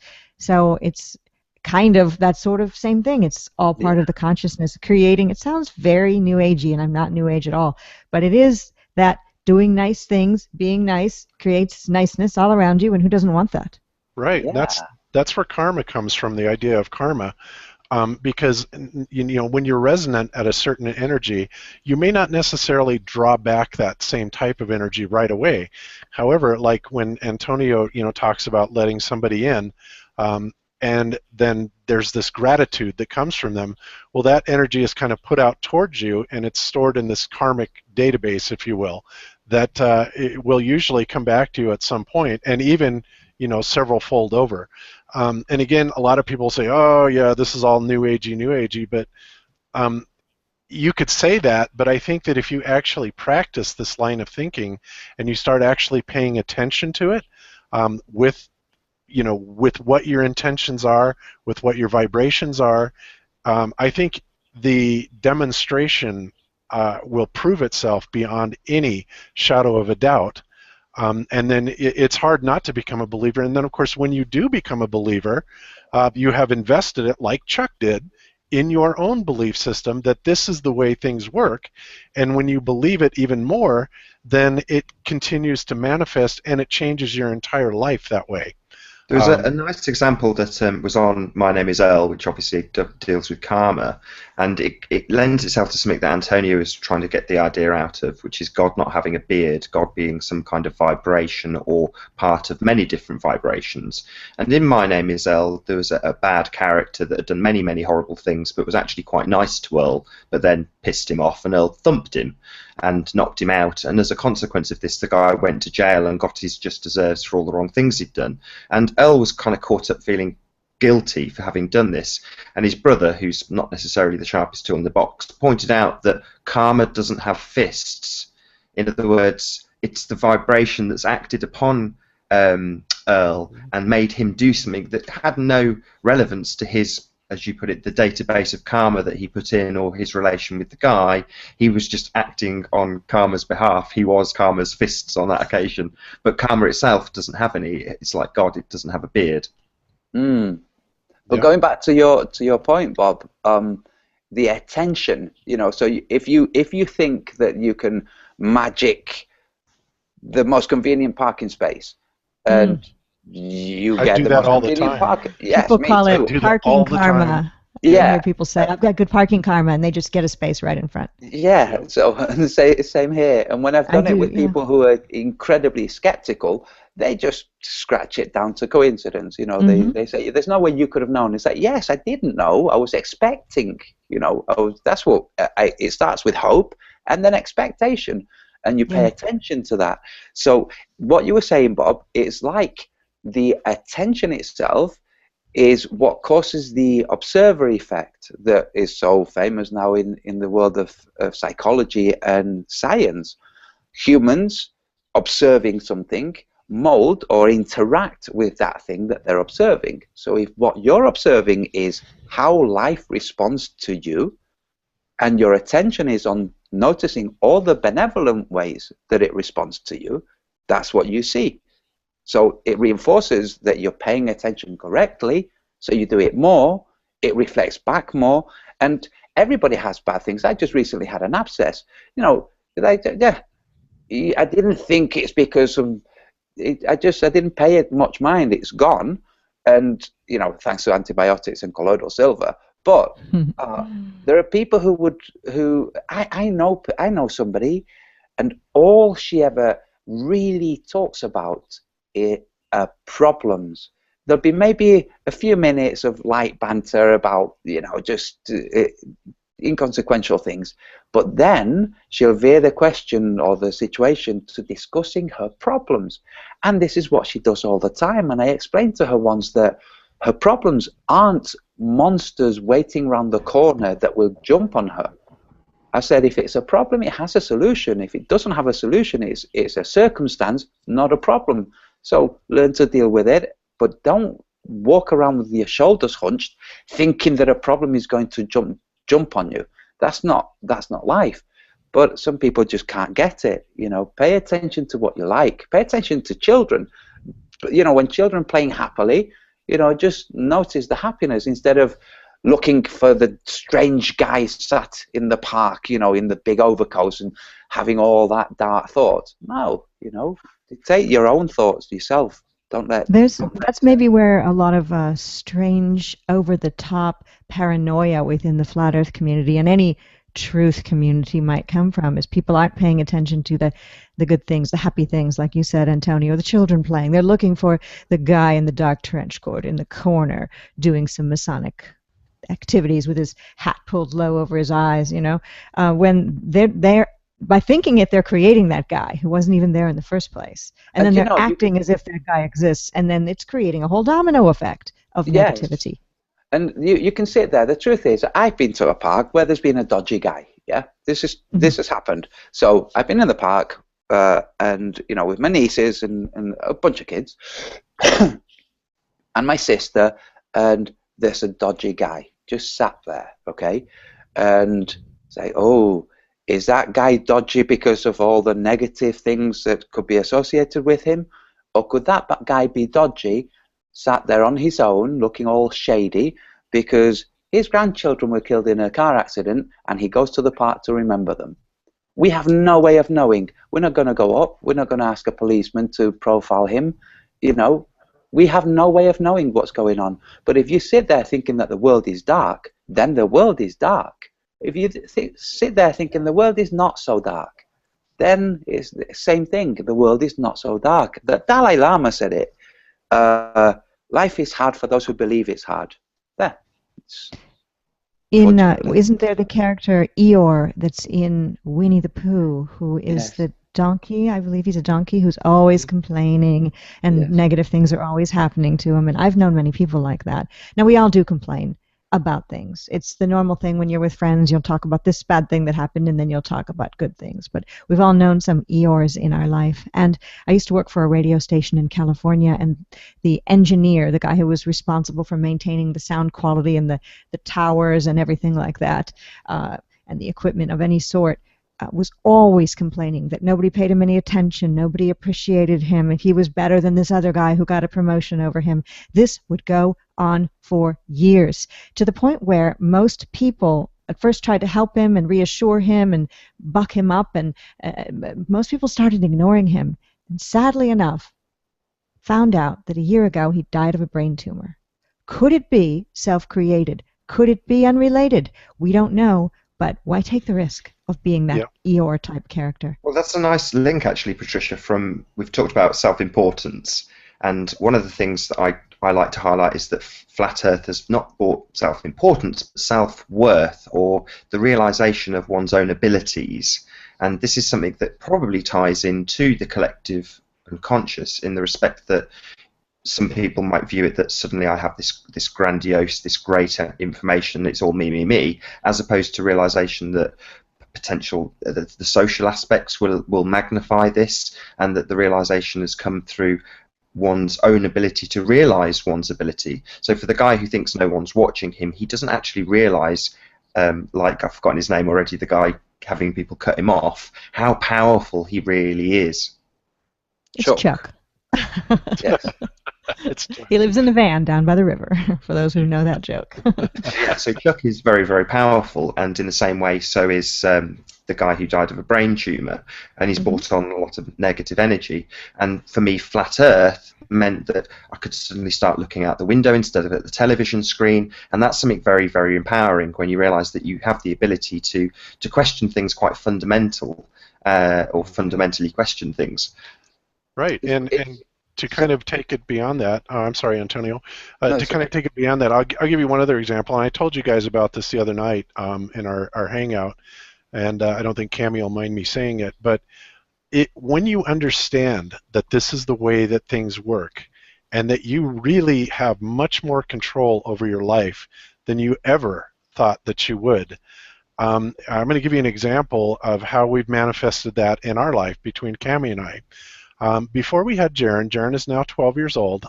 So when Cammie and I got married, she had basically been told by several doctors and diagnosed as being clinically infertile. And she was very depressed about that because she, very much wanted to have kids. And the doctor said, nope, can't do it. You are infertile, never going to happen. And, when I met her, I told her I could see how much she really wanted to have a child. So when I met her, I said, look, the first thing you have to do is ignore your doctors, ignore these people, and stop putting so much faith into what they're telling you, and take control of your reality yourself. It doesn't matter that they've diagnosed you with a medical impossibility of becoming pregnant. It doesn't matter. You can overcome that. And so I kind of shared with her how to visualize and bring things into manifestation, and how you can focus on it. And so I taught her that. We both focused on it, and within probably a few months of doing that, she was able to get pregnant, and we have Jaren, who is a very healthy, happy, almost teenager to this day. And that's just a great example. And I do that. I have several examples I could use over my life, but I just think this is a really good one because, she was told by doctors, by experts, that, oh, you'll never be able to have any children. And I just simply said, out of my pure optimism, that's BS. Here's how you do it. Let's do it. And bada bing, we have our baby. It's great. And in the medical world, they have a diagnostic trick, which is when somebody's diagnosed with a stage 4 cancer, so it's been caught right at the end. It's that's it. It's the end. And the next thing to happen is chemo and radiotherapy, but death. So you have chemo and radiotherapy, or death without the chemo and radiotherapy. And the person goes off and starts healing themselves, goes back, and what the doctors do is they simply write the diagnostic trick called spontaneous remission. That's it. They can't explain it. They said it was going to kill him. It was absolutely 100% scientifically proven, statistically, it was going to kill him without any doubt. It hasn't done. It's gone away. Don't know what happened. Let's not lose credit for having said that it was going to kill him, and just say that spontaneous remission happened, and that it happens sometimes. Yeah, and they use the word remission, kind of meaning that it could come back. They don't say yes. The patient spontaneously cured themselves with positive thoughts and love. Yes, which is really what happened. That's what doctors do. They do come to you and tell you that you have a diagnosis of cancer, and you have a year to live. Well, guess how long you'll live? Probably a year, unless you take matters into your own hands and realize that they're programming your mind by saying that. So right. I looked after a. I'm not going to say his name because confidentiality, but I looked after a really nice guy around my age who had been stabbed in the eye after doing somebody a favor. Anyway, I won't give too many details. Stabbed, his brain was with a long screwdriver, and his brain was basically severed. Okay, he was told he was conscious in a coma, but conscious, so maybe not a coma. He was in a completely vegetative state, and the specialists were continuously telling him and relatives that this is how he would remain, as this continuously vegetative state. They knew that he was conscious, but he had no way of communicating with the world, and he didn't believe them, and neither did one of his relatives. So they looked for different specialists. Of 12 specialists, one explained that the brain is plastic and can sometimes create associations in areas that aren't supposed to be able to achieve the function they achieve. But there are cases when people who have had similar injuries have recovered. So guess which of the 12 doctors? Sorry, Antonio. This Sure. is something that I want to actually boil down, because when somebody asks quite a big question, which is, what does the flat Earth matter? What we're talking about now is, with flat Earth at least, a big key to people opening up this ability within themselves. So Bob a second ago said it's a realization of one's own reality, what is actually happening around them, and you can actually manifest your own reality. Well, that's a pretty big deal. Now, it has no direct relation to any flat Earth proof, but that is one of the key things, that when you figure out you've been lied to, you open up a lot of different neural pathways, or the plasticity of your brain, however you want to phrase it. That is suddenly opened up, the floodgates to that part of your mind are open when you stop just being told where you live, how it works. Yep, Yes. absolutely true, Nathan.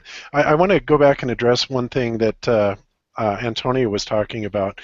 And the doctors have found there are, well, let me actually take it back to plants. When you look at plants under Kirlian photography and you can see their energy that's there, you can also take and like cut part of a leaf off on a plant, and a very interesting thing happens when you do that. And what that is the energy signature from the part of the plant that you just cut off actually remains there. It's kind of like a phantom effect, they call it.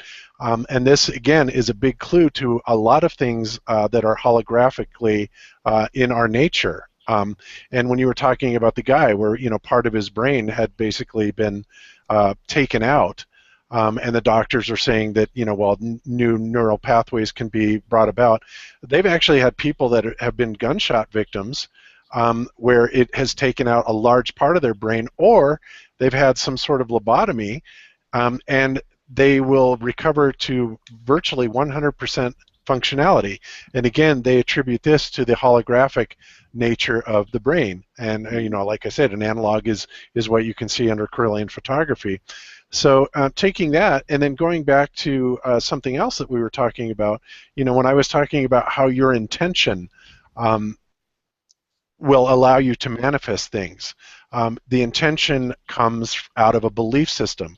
And a good example of a belief system and how it can manifest things like, you know, what you're believing or what you're focusing on is something simply called the placebo effect.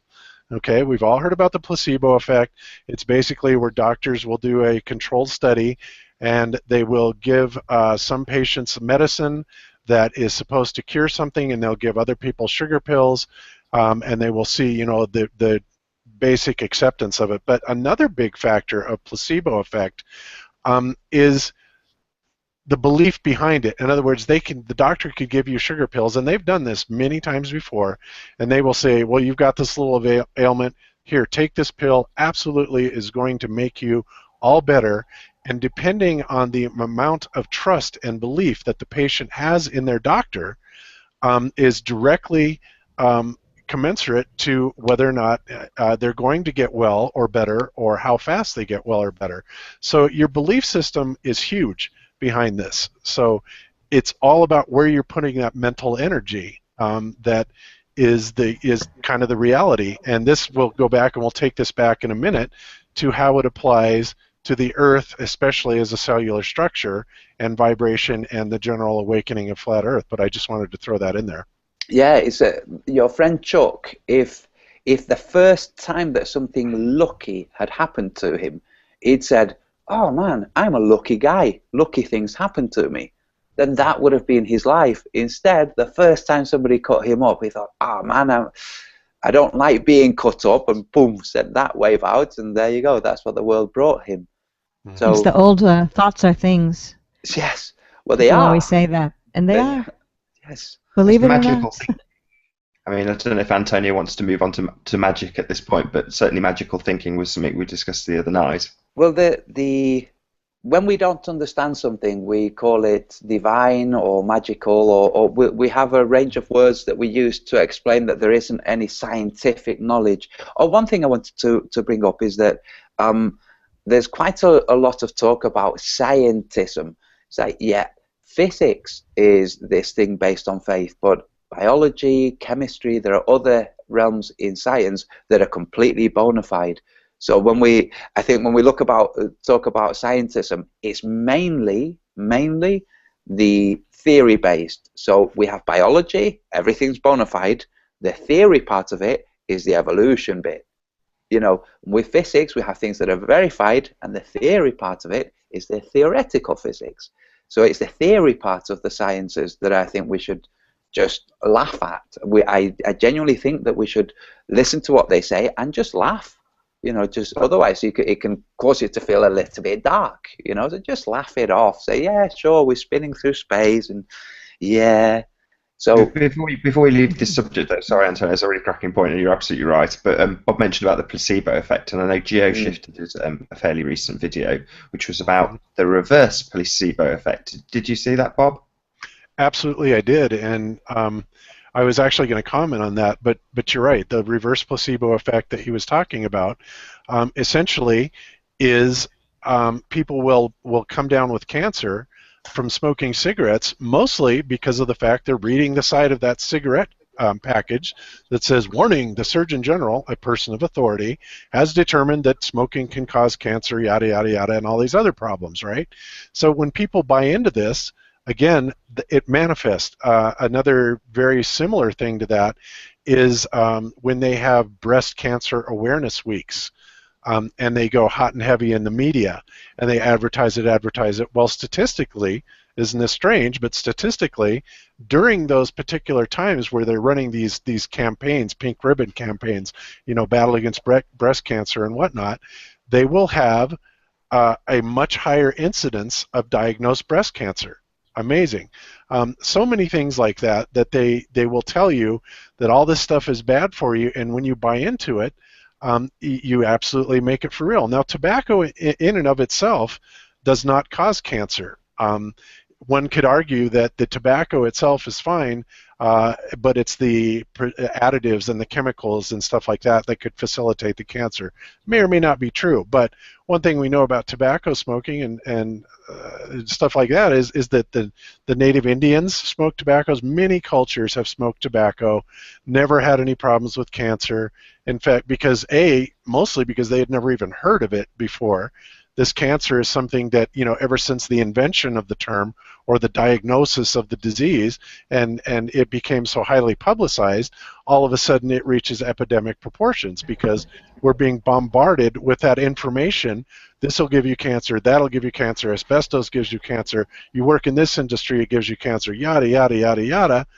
And it's like, it's no wonder this is the reverse placebo effect, and I agree with GeoShifter 100% on that.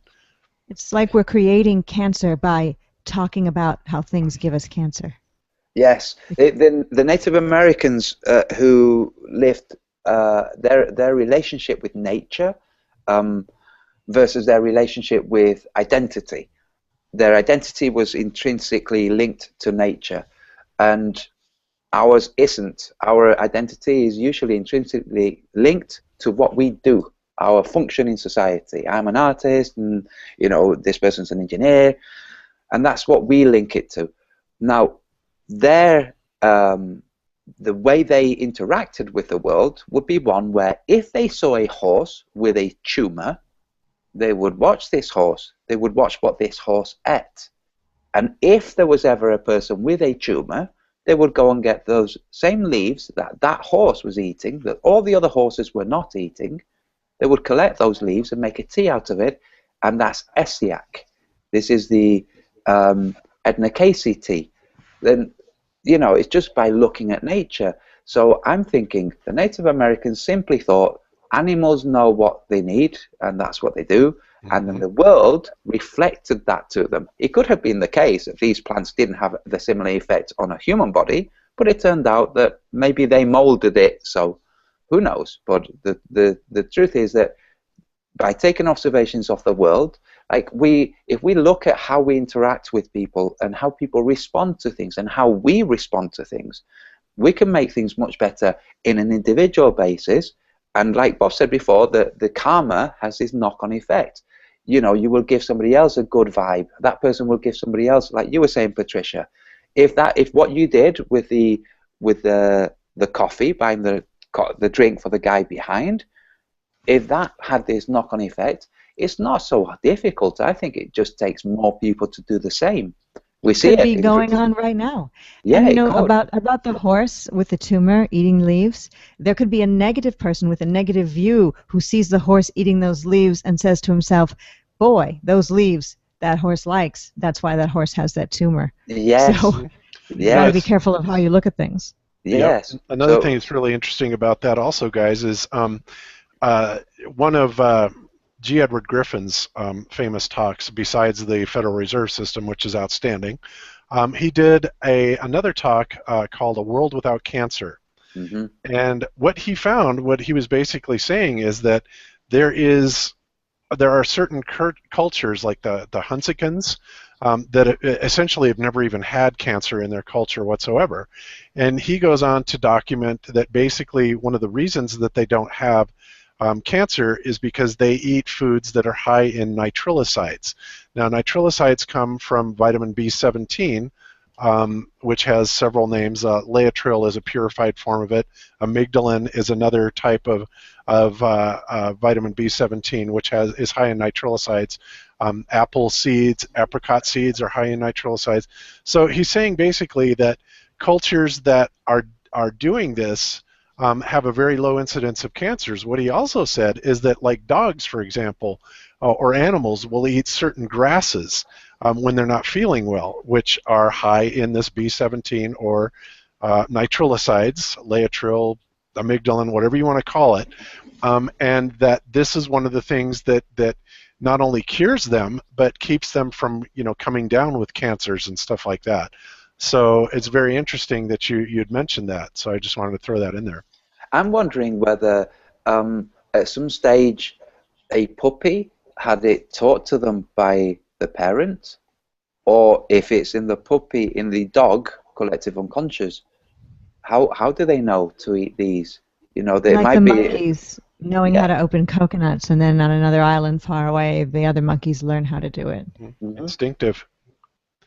And before I'm hoping, Bob, you're going to come back at some point to Flat Earth realization and Cell Earth. But before you do that, Right. I'm hoping that Patricia, you can address a slightly different cancer. Did you receive my Facebook message from Michelle Glow? I think she's known as Shell Glow on. Oh, Shell Glow, wonderful, sweet YouTuber. Yes, I received a message from her telling me to take heart about some instance of a person trying to do bad things to me behind the scenes. I'm not sure if that's your message that you were speaking No. of. It was more specifically to do with something that Jesse Spots had highlighted. It may have been some time ago, but I wasn't aware of it. Antonio was asking about. We were discussing a John Le Bon subject of paid trolls, and yes. Antonio pointed out that Shell Glow had been counting down the number of messages she got from a certain troll. So I dropped her a message and asked her about it, and then forwarded that on to you. Did you get that? I A company think I called, did. I think it was Fiverr. I'll have a look at it now. Yes. All right, I'll have to go look. Fiverr.com. Oh, okay. I do remember now. You know how many messages I get per day? Well, probably just as many as you guys do. Probably. Who am I talking to here? Of course, you know how many. Like all of us in the Flat Earth. I'm going to look on my phone right now. I remember that somebody was. Then Jesse came up with a good point that. Why don't you tell us? Because I'm going to have to look it up to remind myself of what happened, Nathan. Maybe you can say, Antonio, as it was you that originally Okay, came up well, with this. this is what it was. I was watching one of Shellglow's videos, and I read the comments afterwards. I always watch the video first and then read the comments. So, That's a direct dig at something else. yes. Initials So, M.E. so I'm looking, and somebody is trolling her. They are mocking her age. They're mocking standard troll tactics. And she's got back to him a couple of times, and the guy's continuing, and somebody else jumps in, and the guy's continuing with that somebody else, and then she writes to him. You have, I think it was eight messages to go before you get your $5 from the website that I know is paying you. So I don't know whether she doxed him or what, but this is what she said. Now, his comments stopped, and it made me think, hold on a second, I've suspected that people were getting paid. In fact, there's inside the whole Hollywood Illuminati thing, somebody came out and made a video about how she was hired to work basically to troll people. So there are companies out there that do pay people to troll, just like there are companies out there that pay people to monitor, how many clicks you do on a certain website for advertising purposes. So I asked Nathan if he had any details, and he passed me this message from Jesse Spots, which was Jesse Spots basically saying it's Fiverr. He writes Five, yeah. Fiverr.com, and he writes, Flat Earth folks, here's a way to earn money. Go to Fiverr and accept money from I'll just use the word bad people, because that's not the word he used, bad people paying people to troll our forums. And so people who are pro-globe and anti-flat earth are accepting money from Fiverr.com to go and troll before they reach their $5 and making a living off of potentially trolling our forums. And these are probably the people who have no picture, the type. They show up all over Facebook, YouTube, et cetera, et cetera, et cetera. Interesting. So paid trolls. And we don't have proof of this, but it's pretty close to being quite possible. If this is the case, many people out there who want to contribute more to the whole FE world, who don't want to make videos or can't make videos, they could join. In fact, all of us could join and just either, if they want to make sure that no flat earthers are pushing the flat earth, so we can just pretend to be fake globalists and do really misleading questions that cause people, like when somebody asks you a question about the constellations and your answer is a slam dunk. So we could do the same, just, behave like a globalist and say, wait a minute, how does this work? And then allow the flat earther, and get into a long exchange, make a fortune, and then we can all buy gold shoes.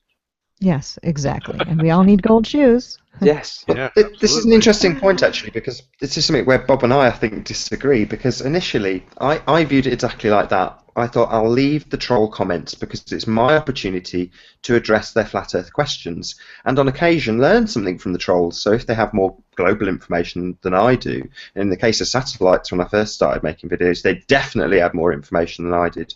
Same with NASA. A lot of the way I learned how Apollo was just a complete and utter nonsense was from the trolls, about them telling me about how the radio transmission should have worked, about it being a relay off the LEM. All of that nonsense I got from the trolls. Yeah, let me kind of clarify that a little bit, Nathan. I'm not saying that those are the people that we should be blocking or banning or anything like that. When I say troll, I mean the people that are calling us morons, complete idiots. Now, as far as the people that come in with sound arguments, like Int Cheese or International Cheese Eater, who has now been assigned to my Perspective site, he kind of got taken off of Globebusters ever since the debate. Assigned to. Taken off. Well, I'm sorry, but I honestly believe that guy. Well, whatever. I like him. Don't get me wrong. I like him. He has fantastic points. He always came up with things that really made me think. It's like, wow. So even when I'm watching a My Perspective video, I will specifically go out and I will seek out International Cheese Eater's comments because I know that he is there to present a very good argument against it and to have valid points. and I take those to heart. So those kind of trolls, I think, absolutely are not only, it should not be banned, but they're very, very helpful to us, especially if they're actually, looking at some of the clear science about it. But when I say people that are just in there, saying vulgar, nasty, horrible things, those are the people that are calling you a moron or anybody else. Those are the people that need to go, and those are the people I have zero tolerance for and will be banned. Yeah. So would Red Rhetoric be banned from Globus chat? Yes, he would be, because he is a foul-mouthed little punk. Yeah, he's Sorry. gone too far. He's just gone too far. There are people out there, Nathan, who genuinely think that they can rescue flat earthers. We've been deluded and we've been sucked into this world, and they really try to help us out. And their arguments are usually pretty sound, apart from when you veer it into an area where their arguments are no longer sound, like the Milky Way from Hawaii, and why is it not different 6 months later? At what point? Just things that they can't respond to. Then they start becoming abusive and saying, "Look, I'm trying to help you, you stupid retard." And it's like, okay, are they actually trying to help you, or are they just trying to mislead people who are looking? Are they trying to help us? Are they trying to convince us that we're mistaken, or are they only using our pages as a forum to try to convince people who might be wavering? Well, that brings us full circle. Sorry, Patricia, to the vibration level. Again, this is back to David Weiss and his chat that he did, and he was on a comedy show for all those people who were leaving nasty comments about flat Earth. But he was on a show, and they just rattled off question after question after question before David Weiss had any opportunity to even give an answer. And afterwards, we discussed it and said, well, there is a possibility that some people simply aren't on the vibrational level to accept this information. And when they're asking frequent, constant, non-stop questions without any pause, it may be the case that they're just looking for a point that you have no answer, so they can breathe a sigh of relief and get back to their current vibrational standard. Yes, and continue to feel smart, where for a moment there they were feeling dumb. And we flat earthers were, where we found the new information, we, for some reason, all, even if we didn't know each other, we were all okay with feeling dumb for a minute and saying, well, that was wow. Matt Powland's point. I think Matt Powland said that people will look at it as though you can't possibly know this, you can't get this, because that would make you smarter than me, and that can't possibly be the case. And people don't like that. It angers them. This is the ego situation. I've faced this so much with my colleagues. It keeps coming down to ego, and I'm saying, guys, just these are observations of the real world. You've got the same kind of brain and instrumentation. I'm not smart for saying that this moon that we're seeing right now is impossible. I'm just putting two and two together, and you're not putting two and two together. You're refusing to. It's not that 2 and 2 does not equal 4. It's that they're just not willing to contemplate it, and it's because they have their ego, and me saying something that they haven't thought of is almost like a challenge to them. They imagine that I think I'm superior for having made this observation, and that's not the case. Even when and then they say that I'm condescending because I explained to them that the flat Earth removes the whole illusion of superiority and hierarchy and authority. It dissolves it all.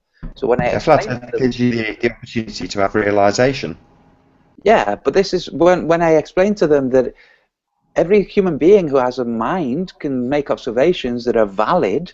They don't have to be in a specialist field. In fact, being in a specialist field will make it much more difficult for them to make the observations they would have made without all those filters put in there. But when I explain this, the conversation has gone from 2 and 2 equaling 4 to me condescending to them. It's like, well, no, I'm explaining something to you that you don't understand. And it's like, well, you're saying that you understand something that we can't understand. It's like, well, yes, sometimes that's the case. If I've had a really hot curry and you haven't, I can tell you how hot it was. You can't tell me unless you actually try it, So talking of things that we don't necessarily understand, maybe this is a point that Bob can round out the show by giving us his flat Earth realization and Cell Earth. Yes, Cell Earth. Okay. Well, Cell Earth, though, is connected to concave Earth. That's what we know his name is calling concave Earth now. Yeah, well, that's a different kind of Cell Earth.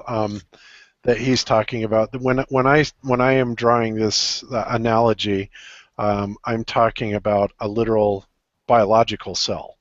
Okay, in that the Earth itself, I believe, is a living organism. It's an entity all in and of itself, and so, like a cell, and if we are indeed surrounded by this firmament that instead of it being necessarily a hard glass, maybe at some point it's a hard construct or glass, but I think that the demonstrations of the balloon and other ideas could give us at least the impression that there is a soft area of that cell, just like a cell, a biological cell.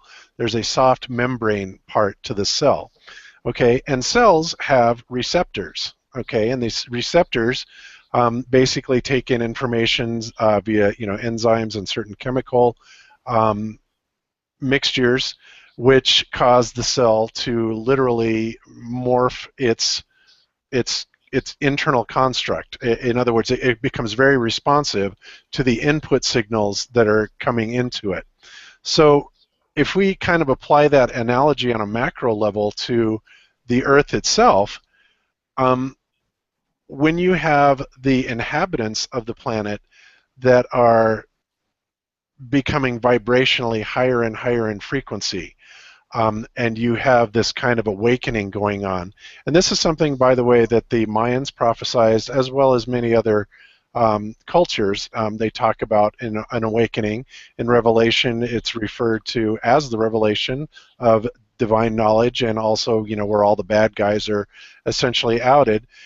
When all of these hidden things come to the surface, it gives people a much broader base of information to draw on, and then they will start making connections like cells amongst themselves, and collectively we then start by our expansion of consciousness. Collectively our vibration actually starts rising, and I've talked about how this is actually done and can be measured by Kirlian photography amongst many other methodologies. But the point is that if and when we get to this critical tipping point where we are all vibrating on a higher level, it kind of carries over like a 100th monkey effect to the rest of the collective consciousness, and it kind of starts to go viral. And that is what's meant by the collective term of awakening and expanding our consciousness. Because when we start getting a broader view of the reality that surrounds us and understanding how much control we have within it, then we can start collectively making society and this world that we live in a much, much better place. And this is what, I kind of also talked about this as the solution to getting out of our current conundrum. I know there were other YouTubers out there who were saying that, no, you can't solve these problems by having a kumbaya fest, and we know who we're talking about there.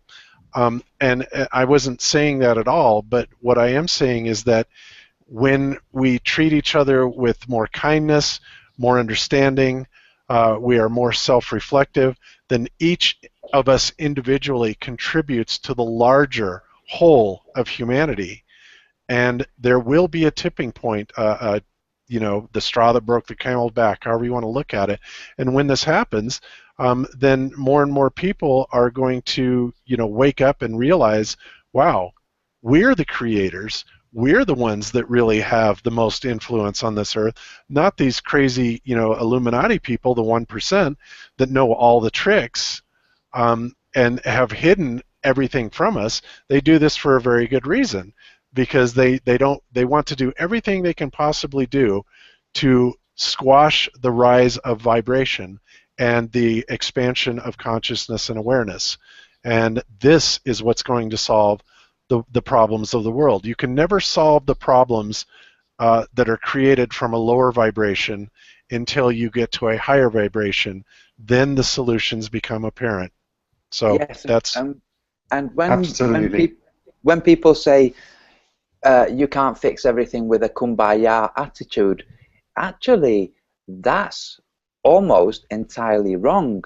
The Exactly. research that was done by the Peace Institute, the University for Peace Studies, where they had a group of people meditating in Washington State, and for a period of 3 days whilst they meditated, crime rates fell and admissions to hospital fell.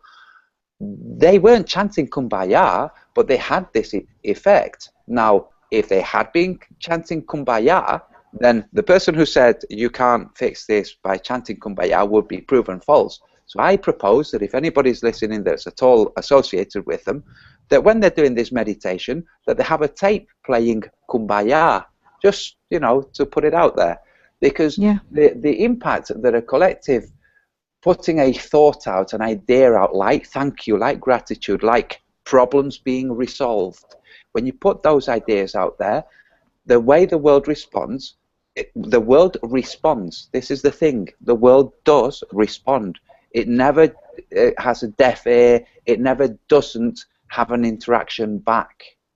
I wouldn't be doing a good service unless I did this, and I'm really sorry, Bob, because I completely and totally agree with you, but I know there's going to be people out there who will express this thought, which is, it kind of goes to when you said awakening. I know we discussed this the other night. There will be a certain percentage of people that say, and this goes to you as well, Patricia, that the awakening, as we phrase it, could only be a psychological operation. And Patricia is often labelled as part of that psychological operation. I'm here to wake people up, but only so far, because that's the master plan. When, meanwhile, I talk to anybody with many, many different topics. So, of course, that really can't be true if you look at who I've interviewed, from big channels to somebody who's only got one video. But I do only interview pleasant people, though. It's true. Just like when I bought the drink for the person behind me in the Starbucks, it's the kumbaya mentality. And if that person bought the person behind them's drink and that continued, you can bet every single one of those persons were happy. They were happy. Yep. In fact, there's a religion based on that, and it's the Krishna consciousness. What are they called? The Hare Krishna with Gauranga. They have this expression, Gauranga. And it literally means let happiness spread. Just let happiness spread. They'll put big posters of it. They will just any opportunity that they'll put it out, and it's part of their faith that by doing this there is more peace and happiness. So this not completely, because it's linked to the Hare Krishna, it doesn't mean that it's completely lunatic. Hare Krishnas can live all their life as Hare Krishnas, so maybe they've got something there. Because they don't work, they just dance and sing all day long, and go and collect alms. But there's something to it. You put out this message of peace and happiness, like when people spray on walls, no more war. Well, no, spray happiness or peace, or it's in the phraseology. So when somebody objected to Kumbaya, even though nobody had actually sang Kumbaya. They're positing an idea, and it comes from the same kind of mind that calls other people shills, or they started calling us something else, the top brass. Yes. All of these ideas. Yeah, all of these ideas come from by calling us the top brass, we become the top brass, although we really aren't. It's this weird. Some people are afraid that certain people will rise up in Flat Earth and control the movement when they're not. I don't have that many subscribers compared to many other Flat Earthers, but to put me in a category of top brass, it's crazy. So by saying that, you're creating it, and by saying, "Oh, Patricia will never interview me on her show. My show's way better than hers, but she'll never interview me," and putting out negative stuff, there's a real guarantee I'll never interview you, because you're only putting out negativity, and I don't really see any value. You could turn it around. Not that being on my show is all that important. That's not what I'm saying. I'm saying this can be a part of anybody's life, no matter what they're doing. By putting out that negative nature, you're going to cut down on the happiness you yourself will receive and what you yourself can give to your friends and your family. This is, if you don't mind me jumping in, this is what I thought was the best thing about Synthetic Dread. That he thought, okay, what can I do? This is what I'm going to do. I'm going to mock trolls, and I'm going to, just use this negativity that's out there in the troll world, which some of it is also in the Flat Earth world with Validation Boy, just calling everybody out and stuff like that. So it's just such a clever, I thought it was a very clever thing to do, because it brings ridicule to things like what Validation Boy or Robert Bassano or various other people out there who claim that people are ignoring them because and not letting their light shine, and doing this by refusing to interview them, when really, like Patricia, you just said, you know, if they give you a bad vibe, they're not nice people, they're making horrible comments, why would you want to interview them? Yeah. You know, So, Nathan, to answer your question, or I should say your question on behalf of the critics, I will say that this whole awakening thing is a psyop. It is a psychological operation. What do I mean by that? I don't mean it's a psyop by any elite agenda. It's a psychological operation that is a natural part of cyclical evolution brought about by the Creator itself. Okay? That yeah, is who psyop this is. This that goes really way beyond the elites. yes, that really fits. Actually, if you don't mind me piggybacking on that, I think that's part of the reason for the chemtrails, to interfere with Yes. the mechanisms by which the psyop interacts with we humans, if the psyop is an intention of the Creator. And the Creator is really the only top brass, not Yes. some minor players here in YouTube land like us or anyone else.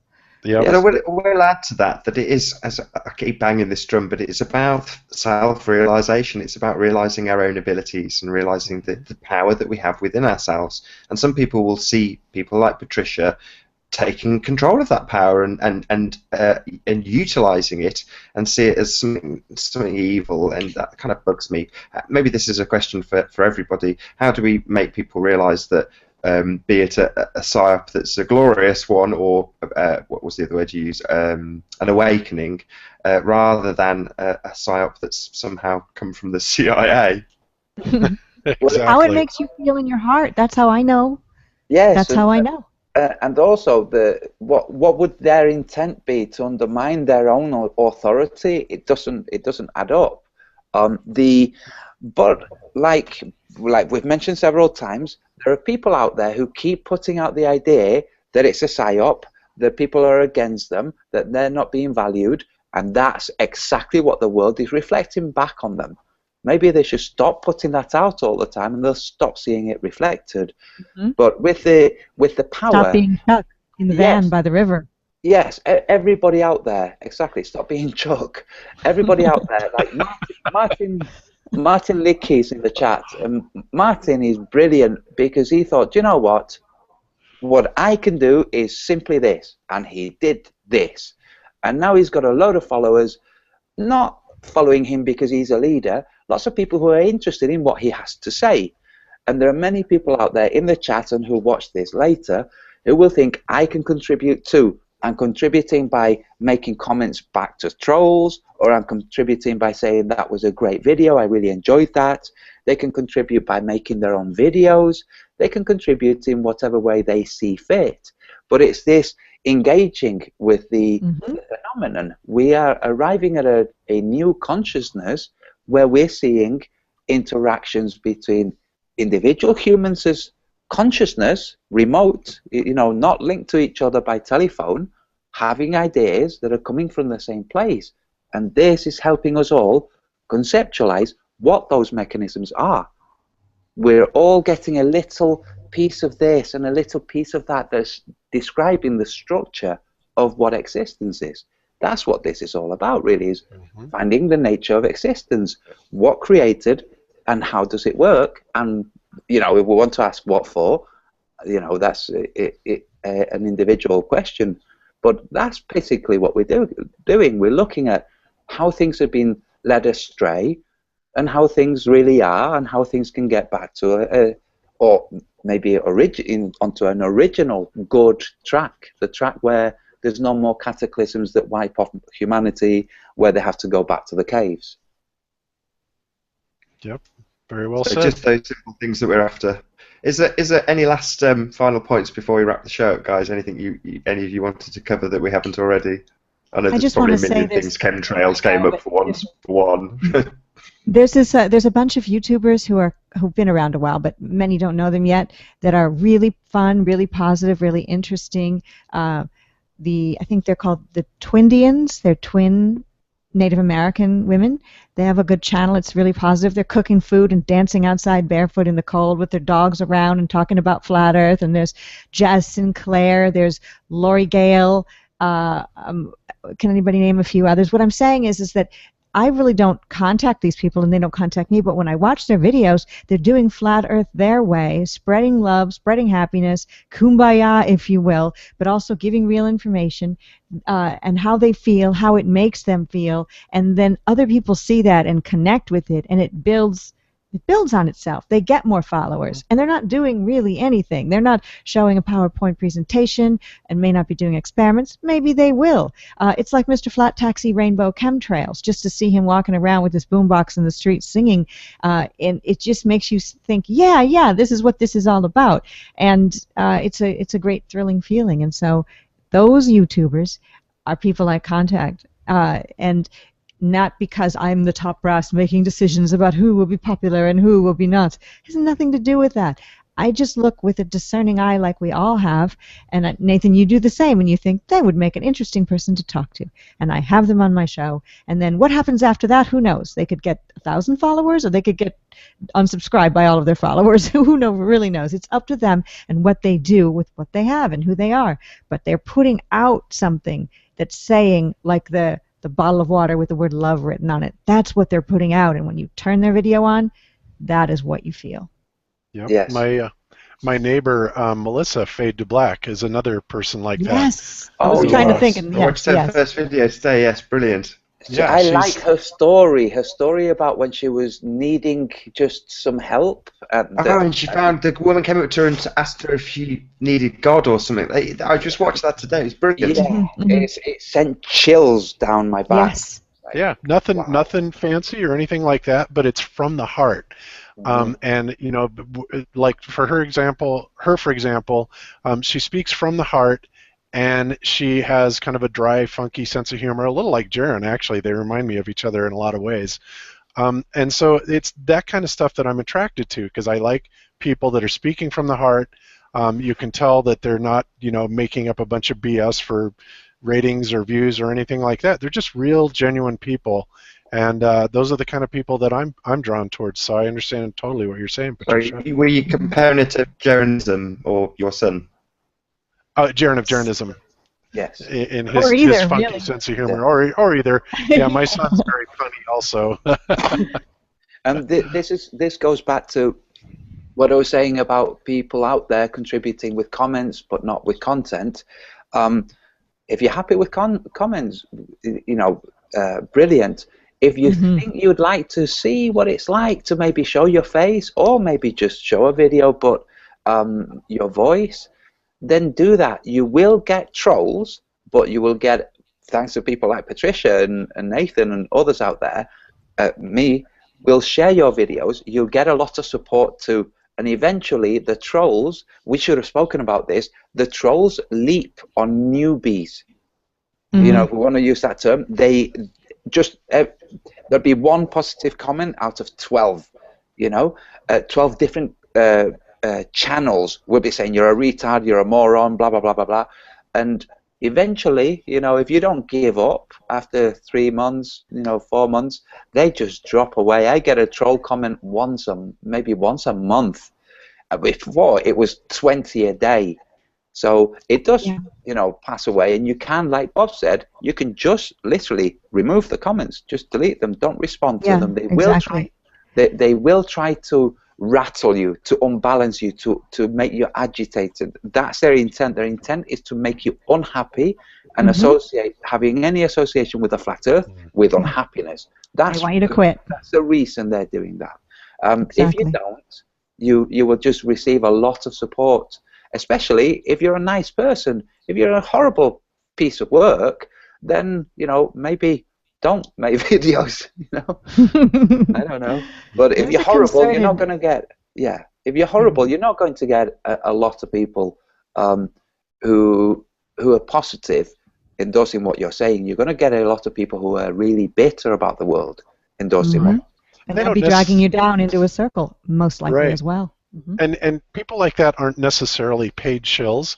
Mm-mm. They simply either have ego issues, or they feel this need to battle, and try and prove their intellectual superiority, or something like that. But the problem is they come across in a very condescending and negative way, and those are the kind of people that I'm calling trolls, and that I will delete their comments, and if it gets bad enough, I'll ban them from the channel altogether. But um, that's just, I don't see anything constructive in that at all. When people do that, if somebody has something to say, and it's constructive, or even goes against what you're trying to say, there's no reason why we can't be civil towards each other and engage in a civilized dialogue, and be nice to each other. In the meantime, you can have a heated debate and still be nice to each other, and anything other than that, to me, it lowers my vibration, and I want nothing to do with it. So yes, in fact, we see this with politicians of opposing parties. They're in a debate, they're calling each other names, in a vague way, and later on you see them in some cocktail party, happy with each other, and world leaders, Saddam Hussein with Rumsfeld, and we see that in the upper realms of the elite, they don't have the same kind of animosity towards each other. They play a game. Now, this isn't a game. We're not playing games, and we're not going to make friends with somebody that we criticize. If our criticisms are valid, we want to come to an agreement where there's no more assaults, verbal assaults back and forth. It's needless. I'm going to say, but just before we round out the show, and I hope nobody sees this as massively sycophantic, but to you personally, Bob, you've been a massive influence, and the way you're diplomatic with your approach and informative, you've been working hard to create information that is genuine and nice and kind-hearted, and that's really important. The same goes for Patricia. So there's on the panel tonight, there's been, I hate to say it in a kumbaya way, but such a lot of love on the panel, and I want to kind of put that out. I know Jaren got a mention as well, and Jaren is a very important person, as much as people will hate me saying it because we get labelled top brass, but it's true. People like yourself that are going to the effort to put out this stuff need praise, because we get so much criticism and accused of being CIA shills and agents and all this kind of nonsense. So I want to put it out there, a personal thanks to both of you. Obviously, Antonio, I'm sure you feel the same and will echo this, but a massive thanks. You're working really hard, and it is genuinely appreciated. What you're doing is good and is appreciated. I'm sure everyone who's been in the chat room tonight will agree with me. So yeah, I'll round out the show with saying that. So thank you very much, Bob Xanadu from Globebusters, for being with us tonight. It's been an absolute pleasure having you on. Well, thank you very much, Nathan. It was a pleasure being here, and thank you very much for acknowledging that, and I love it. It makes me feel good. It's good energy. So thank you very much. Well, it's sincere, it's heartfelt, and I mean it. Genuinely, it's important what you do, and I hope more people will send you appreciation. Yes. I know people say great show and stuff in the comments, but it'd be nice if someone took the time out to say, actually, you've really made a difference to how I think and feel. Same goes for you, Patricia. I know you probably get more flack than anybody else, and I don't know why, but but I do want to say thank you, Patricia. For being very much to the fourth wall this evening. It's been a real pleasure having you. I do want to say about Bob, when I interviewed you, Bob, on my show, there was a couple comments in there that I wish Bob were my uncle. People just felt that way about Bob, that they felt like, I wish I had a cool man like that in my life, and they just picked the word uncle because that just seemed to suit. So yeah. You're everyone's Uncle Bob. What I would like to say, which echoes, I'm agreeing obviously with what Nathan just said, and it's not because I'm a kiss up, but I'm really thankful that Jaren from Jarenism and Bob and Patricia and all the other people out there who have received flack have the fortitude to not let that flack get to them. Like with Jarenism has had lots of videos made about him and how much of a retard he is, and his response to them is always patient. Even when he's agitated, it's always patient, and you can always tell that what he's trying to do is pass on good information and a sense of goodness. He's trying to evoke a sense of goodness. So when Red's rhetoric is being an idiot, Jaren is trying to get him to stop being an idiot. Not because then he won't make videos about Jaren, but because then Red Rhetoric will have a nicer life. You know, it's really a case of there's a benevolence out there, and everybody who's bickering and arguing, sending horrible comments and making horrible messages, they don't have this benevolence. I mean, Yeah, none of as us Jeremy would say, be good to each other. Yes, yes, So- exactly. That's what it is. And Patricia, I know that you've had a lot of grief from a lot of different avenues, and you know, so I'm thankful that you have the fortitude, and same with you, Bob. You have the fortitude to not let it get you down. So, praise to you. Thank you Superb. both. Once again, Thank you Bob very much. from Globebusters, Xanadude60, and Patricia Steer from Flat Earth and Other Hot Potatoes. And as always, Antonio Subrat. Thank you very much for joining me. I've been Nathan Oakley. I will see you all in the next video.